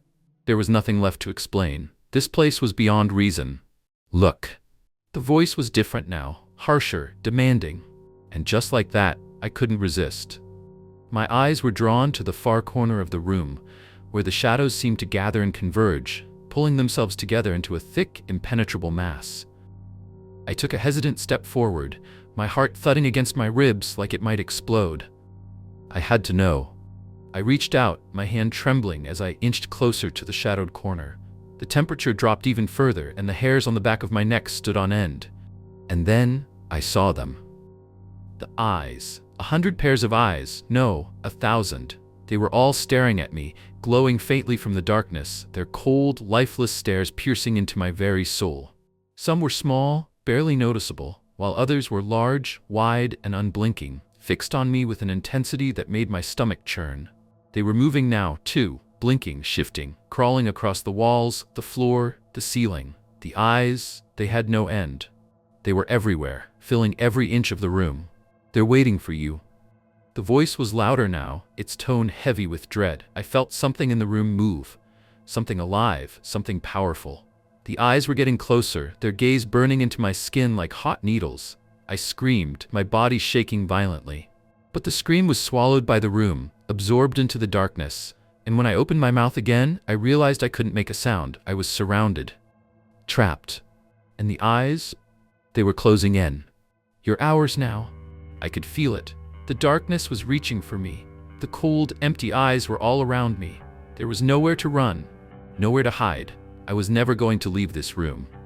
I can't remember how long I stood there, my legs frozen in place, eyes locked on the eyes that surrounded me.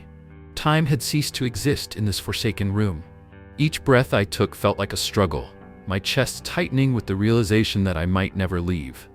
My body was numb, not just from the cold, but from the suffocating fear that had consumed me entirely. The voices had stopped, but the silence was worse. It hung in the air like a weight, pressing in from all directions, suffocating me. I could feel the eyes on me still, the presence of something far more ancient than any of us, watching from the corners, from the shadows, from the very walls themselves. It was as though the room was a living thing, its heartbeat synchronizing with mine, and with each pulse, the eyes seemed to grow larger, closer, more hungry. I closed my eyes, hoping that maybe, just maybe, the darkness would swallow me whole and end this nightmare. But then I remembered what I had to do.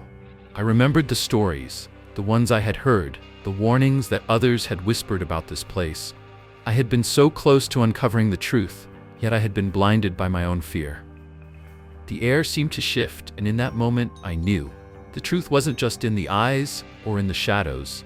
It was in the room itself. Room 313 wasn't just some forgotten place where experiments had gone wrong. It was the prison. It was the trap. And I had to escape.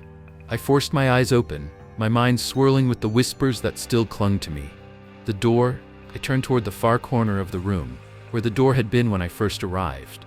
My heart skipped a beat as I saw that it was no longer there. In its place, the wall was solid, unbroken, a perfect facade hiding the truth. Panic shot through me, but I bit it back. I couldn't afford to lose control now. Think. I took a deep breath, forcing my shaking hands to steady. I stepped forward, my body moving automatically, each step taken with more determination than the last. There had to be something, some clue, some way to break free. As I moved toward the center of the room, I felt a strange pressure against my chest, as though something invisible was holding me in place. I resisted, pushing against it, willing myself to ignore the cold breath at the back of my neck. But it wasn't just the pressure in the room that made me feel trapped. It was something else, something deeper. I reached out for the nearest object I could find, a cracked old lamp sitting on a small table against the far wall. My fingers brushed against the cool metal, and for a moment, I thought I had found something solid, something familiar to hold on to. But as soon as I touched it, the room seemed to shift again. The shadows deepened, and the eyes, the endless eyes, grew more pronounced. They were no longer just in the corners. They were moving, shifting like an endless sea of darkness closing in on me. No. My breath quickened, the panic clawing its way back into my chest. I couldn't stay here. I couldn't let them win. Focus. I forced myself to breathe, to concentrate, ignoring the crawling feeling at the back of my mind. I closed my eyes and focused on the walls. There had to be a way out.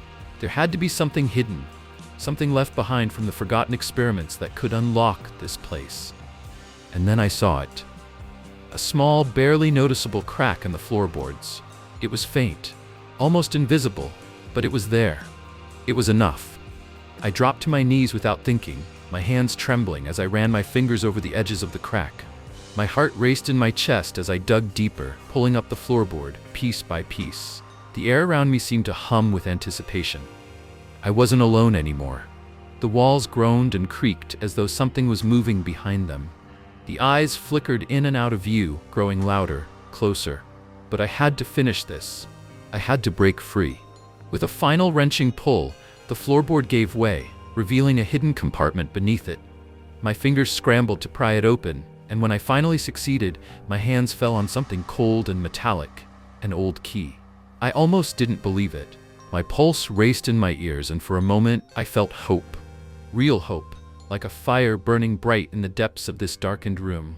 The key. I stood up, heart pounding in my chest, and turned toward the wall where the door had once stood. I didn't care what it took. I was going to get out. With shaking hands, I pressed the key into the space where the door had vanished, and the room seemed to hold its breath. For a heartbeat, nothing happened. But then, a soft click filled the air, and the wall before me slowly began to give way, revealing a narrow passage, bathed in pale light. The eyes were gone now. The whispers had stopped. It was as though the very air in the room had shifted, no longer oppressive, no longer alive with hunger. I didn't wait for anything else. I ran. I bolted through the opening, scrambling down the passageway, not daring to look back. The cold, choking feeling that had consumed me in room 313 began to lift, and as I reached the end of the tunnel, I saw it. The exit. The door that had once been sealed was now wide open, leading into the unknown. I didn't know where I was or how far I had to go to truly escape. But I knew one thing. I had made it out of room 313, and I was never going back. The door slammed behind me, the last echo of the haunted place fading into the darkness. It was around 11:30 p.m. when I first stepped into the hospital. The sterile scent of disinfectant and the faint hum of the fluorescent lights filling the air. I had just finished a long, exhausting day, and I was ready to wrap up what was supposed to be a routine night shift in the ER. Little did I know, it would be far from ordinary. I clocked in and checked the board for my assignments. As usual, I was paired with a skeleton crew. Just a few other nurses and a couple of doctors to cover the entire ward. The place felt eerily quiet for a hospital, like something was holding its breath, waiting. I shrugged it off, chalking it up to the usual midnight lull, when most of the patients were asleep and the chaos of the day had passed. But something about tonight felt different. I started my rounds, checking in on the patients in the intensive care unit. It wasn't too busy, just a few people who were stable and resting. I made my way down to the morgue to check on the deceased. We had a full load that night, which made me uneasy. There was always something unsettling about the cold, lifeless bodies. They were supposed to be peaceful, but I could never shake the feeling that they weren't quite gone. I glanced at my watch. 12:30 a.m. I was about to turn back toward the main hallway when I heard it. A faint ringing sound from the nurse's mouth station, the phone, which was an unusual occurrence at this hour.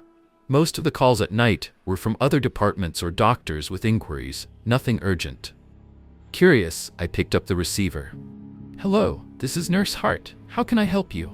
There was a brief silence before the voice on the other end spoke, low, hoarse, almost too quiet to hear clearly. "I need you to check on room 307. I froze. Room 307 was listed as an empty, non-functional room on the ward. It hadn't been used for months due to a variety of maintenance issues. No one was supposed to be in there. "Who's calling?" I asked, trying to steady my voice. My heart had already begun to race. Something about the situation didn't feel right. There was no response, just static. "Hello?" I tried again, but the line went dead. I looked down at the phone, confusion creeping into my mind. Could it have been a prank? The hospital was notorious for its occasional hoaxes, but it wasn't like this. The tone of the call had been different. Urgent, almost pleading. I stood there, the quiet hum of the hospital surrounding me, as if the walls were holding their breath too. Without thinking, I grabbed my flashlight and headed to room 307, my footsteps echoing off the sterile linoleum floors. My heart thudded louder with each step, the hairs on the back of my neck standing on end. There was nothing out of the ordinary, but something tugged at my gut, urging me to be cautious. As I approached the room, I found the door ajar. I didn't remember anyone leaving it like that, and there was definitely no one supposed to be inside. I hesitated for a moment, the silence stretching around me like a suffocating blanket. Finally, I pushed the door open and stepped inside. The room was empty, just like it had been for months. The bed was neatly made, the curtains drawn tight. Everything looked perfectly normal, but there was a coldness to the air, a heaviness, almost like the room was holding something back, something hidden. I shone my flashlight around, scanning the room, but nothing. Just as I was about to turn around and leave, I heard something. A faint whisper. It was so soft at first, I almost convinced myself I imagined it. But then I heard it again, clearer this time. A low, rasping voice coming from the far corner. I wasn't alone. I froze in the doorway, my breath catching in my throat. The whisper was almost imperceptible, like a soft rustling of fabric, but there was no one in the room. I peered into the corner, the flashlight beam trembling in my hand as I searched for any sign of movement. The whispering stopped, but the air felt thick now, heavier than before. It was as if the room itself was holding its breath, waiting for something or someone. I stepped in cautiously, my footsteps muffled by the thick carpet. My eyes scanned every corner, but all I could see were the usual hospital furnishings: an empty bed, a small nightstand with a glass of water, the sterile white walls. Yet, the room felt wrong. It wasn't the same as it had been when I last checked it, empty and untouched. Now, it was as if something unseen was there, just beyond my line of sight. I couldn't shake the feeling of being watched. I shone the flashlight around the room again, slowly, deliberately. The light flickered once, then caught something, a faint, almost imperceptible shadow by the window, where the curtains billowed slightly as if disturbed by a breeze, even though the windows were shut tight. My heart skipped a beat. I stepped closer, the feeling of unease tightening in my chest. There was no breeze. The room had no ventilation to stir the air. I moved cautiously toward the window, my breath shallow, the beam of my flashlight catching on the strange shadow that seemed to shift and contort, almost like it was trying to remain hidden. "Hello?" I called out, my voice sounding unnaturally loud in the silence. "Is anyone here?" Nothing. No response, no sound. I wasn't sure what I expected, but something inside me whispered that this wasn't right. There shouldn't be anything strange in this room. There couldn't be. I turned toward the bed again, forcing myself to focus. Maybe it was just my mind playing tricks on me. It had been a long shift after all. The stress, the exhaustion, it could all be messing with my senses. But no matter how much I tried to rationalize it, I couldn't shake the eerie sensation that something or someone was still here. I approached the bed slowly, my eyes scanning for any sign of disturbance.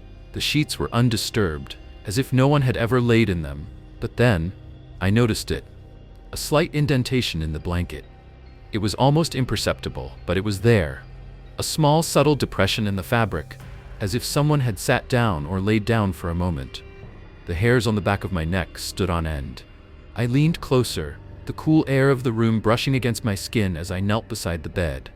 I could still hear nothing, but the weight of the silence felt suffocating, like it was pressing in on me from all sides. I reached out slowly, my hand trembling as I touched the fabric of the blanket.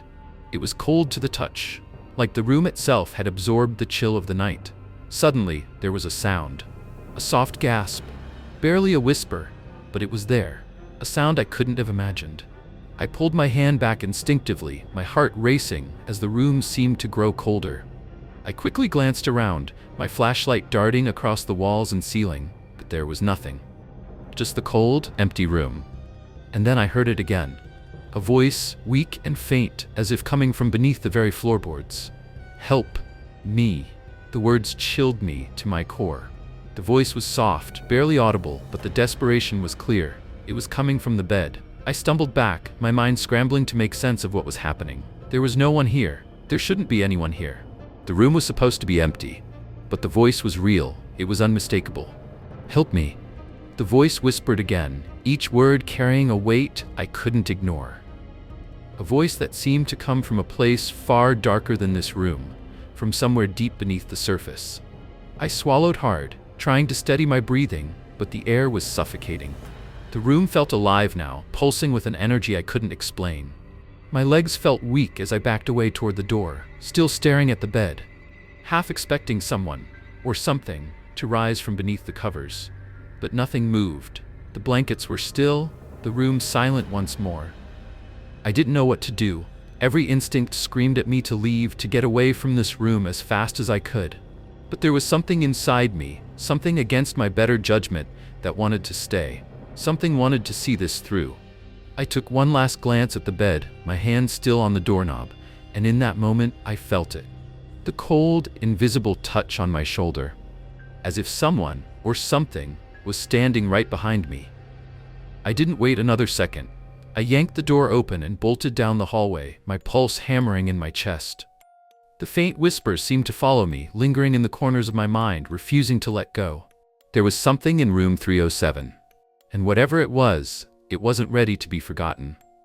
I thought I had escaped.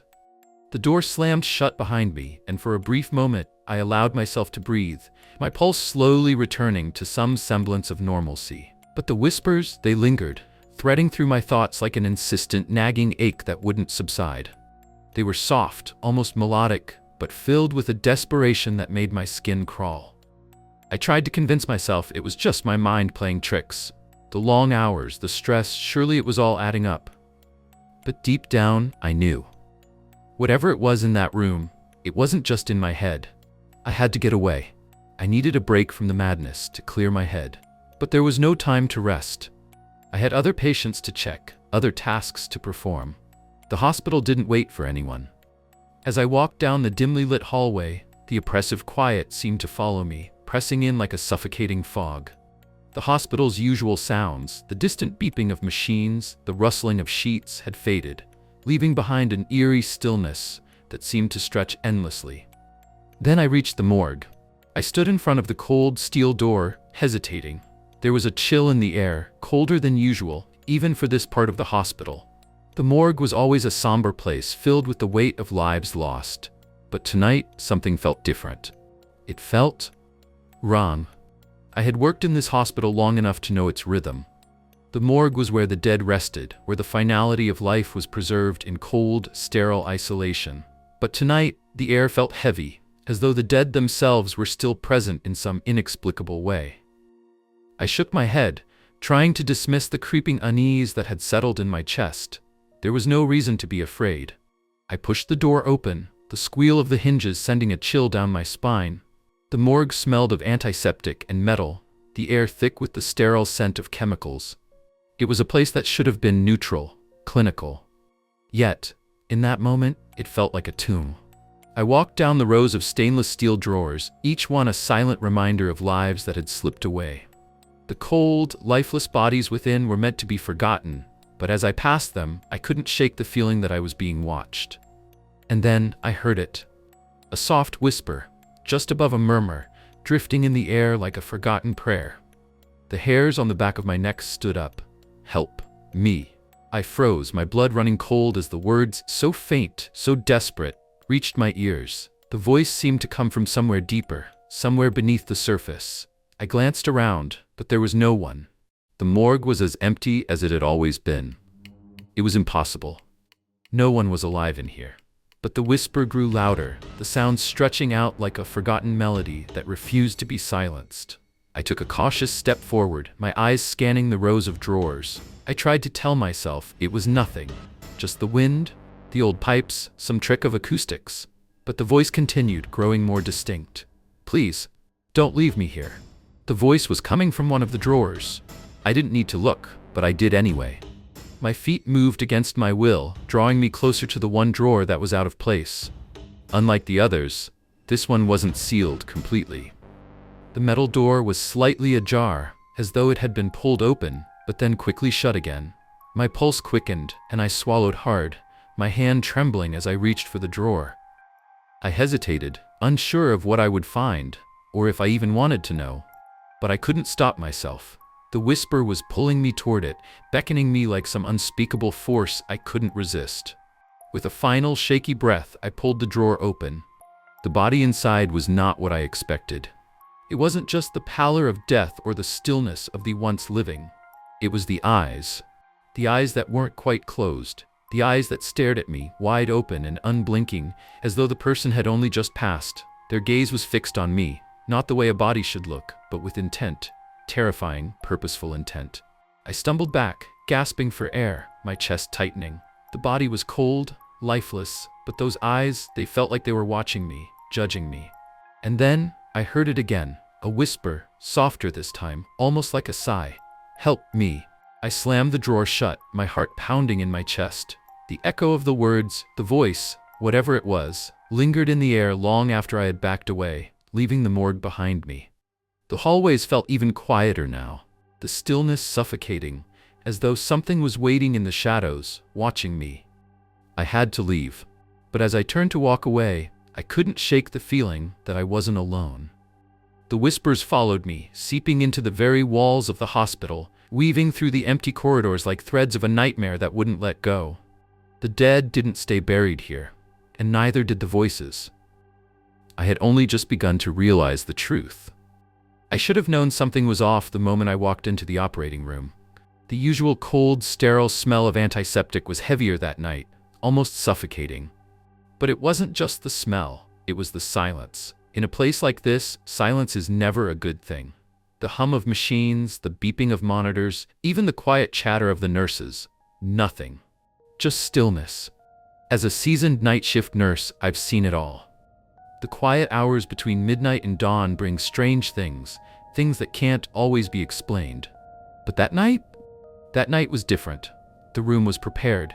The patient, an older man who'd been admitted for a routine surgery, was supposed to be under general anesthesia by now. His chart said so. His vitals were stable. Everything was set for the procedure to begin. But as I approached his bed, I felt something. A strange, oppressive pressure in the air. It wasn't just the usual tension that accompanies an operating room. It was darker, heavy, like the weight of 1,000 eyes were watching me. I glanced over at the surgical team, but they were busy preparing the instruments, already in motion, their focus entirely on the task at hand. No one else seemed to notice the strange stillness that had settled in the room. No one except me.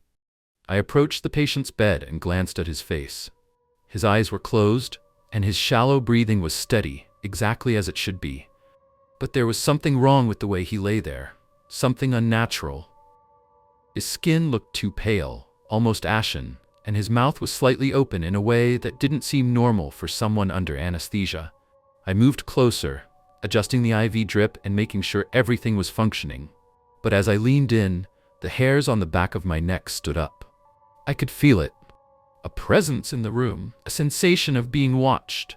I pulled back quickly, glancing over my shoulder. The rest of the team was still oblivious to what I was feeling, their focus entirely on their instruments.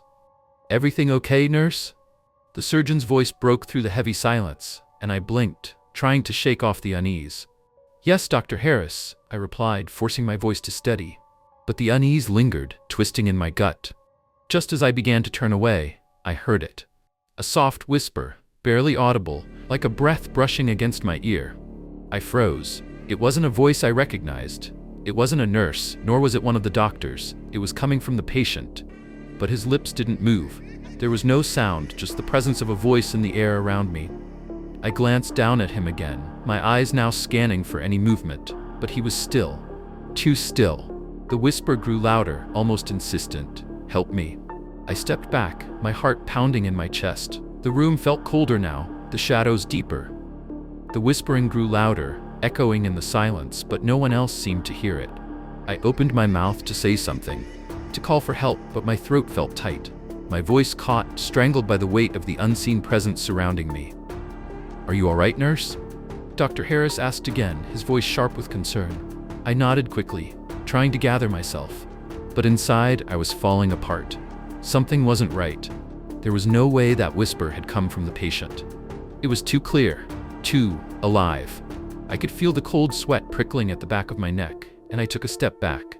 As I did, the lights flickered, casting eerie shadows on the sterile walls. For a split second, I thought I saw something. A figure, standing behind the patient, just beyond the edge of my vision. I blinked, and it was gone. Shaking my head, I focused back on the task at hand, trying to push the dread away. But the air in the room had shifted. Something was watching me. Something that wasn't human. I continued with the preparations, my hands shaking as I moved to check the equipment. But the feeling never left. The whispering remained, soft and insistent, brushing against my ear. I couldn't escape it. And just as I was about to start the procedure, the patient's eyes opened. But they weren't the eyes of a man under anesthesia. They were wide, unblinking, staring right at me. And then the voice came again, clear as day, from the man who shouldn't have been able to speak. "Help me, I'm not supposed to be here." But there was nothing I could do. And that's when I knew. We were no longer alone in that room. The operating room was bathed in the harsh fluorescent light, but all I could feel was darkness creeping in at the edges of my vision. I should have been focused on the task at hand, the surgery, the life of the patient on the table. But the whispering, it wouldn't stop. It was like a low hum, a murmur, always just out of reach, but undeniably present. The patient, the man whose name I'd already forgotten in the chaos of my thoughts, was lying still, his chest rising and falling in shallow breaths. I glanced at his face, his once pale skin now a sickly, unnatural shade, the same as it had been earlier, just after I had heard that voice, "Help me," coming from his lips. But now, as I prepared the scalpel, something was different. It felt colder. The temperature had dropped several degrees, but it wasn't the kind of cold you could feel in the air. It was the kind of cold that seeped into your bones, making you shiver in places that had no business shaking. "Let's begin," Dr. Harris said, his voice slicing through the heavy silence. I nodded, trying to push the unease down into some corner of my mind. This was routine. This was normal. But as I made the first incision, the whispers grew louder, and they were clearer now, as if the air itself was alive with voices, murmurs, voices from the corners of the room, from just behind me, from the very walls. "Don't do it." I froze, the scalpel suspended above the patient's abdomen. The voice was unmistakable, low, guttural, pleading. But it wasn't Dr. Harris or anyone else in the room. It was coming from somewhere else, somewhere unseen. I quickly glanced around, trying to locate the source of the voice. But the room was still, save for the sound of the machines and the soft shuffle of the surgical team's movements. "Everything okay, nurse?" Dr. Harris asked, his brow furrowed in concern. I nodded quickly, forcing a smile that I didn't feel. "Yes, Dr. Harris, just a momentary lapse." But the voice didn't stop. It grew louder, more insistent. Stop the surgery. You don't know what you're doing." I was beginning to feel dizzy, the room spinning just slightly, as if the very air was thickening with something unseen. The scalpel trembled in my hand as I made the incision, the first cut now a jagged line across the man's pale flesh. Blood pooled slowly, staining the sterile sheets beneath him. That's when the whispers changed. "Get out, while you still can." I jerked my head back, my heart racing. The whispering was all around me now, rising from the walls, the floor, the ceiling. It was as if the entire room was alive with voices, each one speaking in hushed tones, pleading, warning, cursing. I glanced over at Dr. Harris, his face obscured by the mask, but his eyes seemed to be fixed on something. Something I couldn't see. Something in the shadows. His hands were steady as he worked, unaffected by the strange, unsettling air that had descended upon us. "Focus, nurse. Let's get this done," he said, his voice mechanical, distant. But I couldn't. I couldn't focus on the task. The whispering was too much. It was like a weight pressing down on my chest, a heavy, suffocating force that I couldn't escape. I took a deep breath and tried to push the thoughts out of my mind, but as I looked back at the patient, his eyes were open, wide open, and this time they weren't staring at me. They were fixed, unblinking, on the corner of the room. His lips parted slightly, and for a moment I thought I saw a shadow shift behind him, something tall, dark, and monstrous lurking just beyond the patient's head. I blinked and the shadow was gone, but the whispering, it didn't stop. The room felt colder, and the feeling of being watched intensified. I couldn't shake the sensation that something was standing right behind me, its breath on my neck, its gaze like a vice around my throat. I wanted to turn around to look, but I couldn't move. My limbs felt stiff, frozen, as if my body knew something I didn't. And then, as if on cue, a sharp, ear-piercing shriek filled the room. The patient's body lurched beneath my hands, his chest rising violently, as if some unseen force was pushing against it. His eyes locked onto mine, no longer human but wild, like the eyes of an animal caught in a trap. "Help me," the voice screamed, but it wasn't his voice. It was something else, something deeper, raspier, twisted with agony. The room plunged into darkness. The lights flickered once, twice, before everything went black. I gasped, my heart pounding in my chest, but I wasn't alone. I could hear breathing, sharp, ragged, like someone was standing right next to me. But when I reached out, my hand touched nothing but air. And then, just as suddenly as it had gone dark, the lights flickered back on. But the patient was no longer on the table. There was nothing.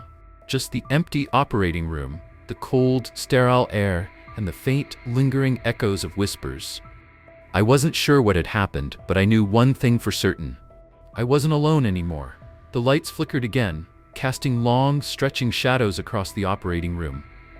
For a moment, I thought I had imagined it all. The whispers, the darkness, the vanishing patient. But the feeling in the air was different now, charged with an undeniable tension, as though something unseen had slipped into the room and was watching, waiting. I stood frozen, my hand still gripping the scalpel, my chest tight with fear and confusion. The sterile scent of antiseptic was almost suffocating, but the usual comfort of the familiar operating room seemed foreign now. I tried to shake off the feeling, telling myself it was a result of exhaustion, but deep down I knew that something was horribly, terribly wrong. "Dr. Harris?" I called out, my voice trembling slightly. No response. I glanced around. The operating table was empty. The patient had completely vanished. My eyes darted to the door, half expecting Dr. Harris to come bursting through, but there was no sign of him either. Just the eerie silence, thick and oppressive, hanging in the air like a heavy fog. I took a step forward, my feet unsteady as I approached the patient's empty bed. I scanned the room again, my breath catching in my throat. The shadow I had seen earlier, the one behind the patient, was still lingering in my mind. It felt like it had followed me, like it was waiting for me to make the next move, but there was no time to dwell on that now. I had to find Dr. Harris. I hurried out of the operating room and into the hallway, but the corridor was unnervingly quiet. The usual sounds of the hospital, voices, footsteps, machines beeping, were gone. The only sound I could hear was my own breathing, shallow and rapid, filling the silence in a way that made my skin crawl. "Dr. Harris?" I called out again, but there was still no answer. I turned down another hallway, my footsteps echoing off the walls. The hospital felt empty, as though I were walking through a ghost town, abandoned and forgotten. But that wasn't possible. The hospital was always bustling at night. The night shift was never quiet. Yet now, it seemed like the very walls were holding their breath, waiting for something. I reached the nurse's station, but the area was deserted. No one was at the desk. No charts or medical records littered the surface as they usually would. It was as if everything had been wiped away, left in perfect order, but with a strange emptiness that I couldn't shake. That's when I heard it, a faint scraping sound coming from the far end of the hallway. It was so soft at first that I thought I had imagined it, but then it came again, louder, more distinct. The sound of something dragging across the floor. Without thinking, I followed the noise. My footsteps felt heavy, like they were dragging through the thick silence of the hospital, each step echoing down the hallway. I reached the end and turned the corner, my heart racing as I prepared to find whatever had been making that sound. But what I saw stopped me dead in my tracks. There, at the end of the hall, was Dr. Harris. He was standing perfectly still, facing the wall. His back was to me, his posture rigid, and his arms were hanging by his sides like they were frozen in place. But what made my blood run cold was his face. It was blank. Blank and expressionless, as though the life had been drained from him completely. His eyes were open, but they were empty, vacant, like two black pits. No recognition, no emotion, just pure, terrifying emptiness. "Dr. Harris?" I called out again, but this time my voice wavered, uncertain. He didn't respond. He didn't even move. I took a step forward, my hand instinctively reaching out towards him, but before I could take another step, something shifted behind me. I spun around, my pulse spiking. The hallway was still empty. No one was there. I turned back to Dr. Harris, but now he was gone. I rushed to the spot where he had been standing, but there was nothing. No trace of him, as though he had never been there at all. A chill ran down my spine and my stomach twisted with a mixture of dread and confusion. Where was he? How could he have disappeared so quickly? I looked down the hallway in both directions, but there was no sign of him. I felt a sudden weight on my chest, like something was pressing down on me. A voice, barely audible, whispered from somewhere in the dark corners of the hallway. "He never left." My breath caught in my throat, and I spun around, trying to locate the source of the voice, but again, there was nothing. The hallway was as empty as ever. I was alone, or at least, I thought I was. As I stood there, frozen in place, I felt the unmistakable sensation of eyes on me, watching me from the shadows. It was the same feeling I had gotten in the operating room earlier, like something was lurking, just out of sight, waiting for me to turn around. I was no longer sure what was real and what wasn't. Was Dr. Harris still in this hospital? Was I even still in the same place I had started? It felt as though the very fabric of reality had started to unravel, and I was caught in the middle of it, trapped in a place where nothing made sense. I took one last look down the hallway, then turned and ran back to the nurse's station. I needed answers. I needed to understand what was happening. But as I rounded the corner, I saw something that froze me in my tracks. There, at the desk, was a new set of charts, hospital records that I knew I hadn't seen before. One of them was marked with Dr. Harris's name, but when I opened it, there was no information inside. No diagnosis, no treatment plan, just one sentence, scrawled in red ink: he never left. And suddenly, I realized with chilling clarity, neither would I. My hands shook as I stood frozen in front of the nurse's station, staring at the empty chart with Dr. Harris's name written in red ink. He never left. The words haunted me, a mocking whisper in the back of my mind. My heart pounded so loudly in my chest I thought I might faint. Something was terribly wrong, and I was spiraling into a nightmare I couldn't escape. I wanted to run. I wanted to scream, but my body betrayed me, forcing me to take another step toward the chart. Slowly, my fingers grazed the edge of the paper, and my stomach turned in revulsion. I couldn't understand what was happening, but I had to know. I had to understand how this all connected. I snapped the chart shut and stumbled back, my breath ragged. A wave of dizziness hit me.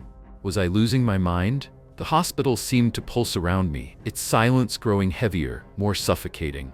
I glanced down the hallway, but the shadows seemed to stretch longer, deeper, as though the darkness itself was trying to swallow the entire hospital. The hallway stretched endlessly in front of me. The oppressive feeling weighed on me like a stone in my chest. I needed answers. Without thinking, I turned and bolted toward the old wing of the hospital, the place where no one ever went. It was a section I had always avoided, the part of the hospital that had been closed off for years, its doors locked, its floors creaking under the weight of history. But something in me knew that's where I'd find the truth. As I passed the sterile white walls, I noticed that the usual humming sounds of the hospital seemed muffled. There was no soft murmur of voices, no machines beeping in the background. It was as if the building itself had gone still, as though it were holding its breath. I reached the end of the hallway and stopped before the door to the old wing. The door was unmarked, just a faded wood slab with peeling paint and a rusty doorknob. The cold metal handle felt like ice in my palm as I turned it. The door creaked open with a groan, its hinges protesting against the years of disuse. A musty, stale air hit me like a wall as I stepped inside. The room was darker than the rest of the hospital, the flickering lights casting long, distorted shadows across the hall.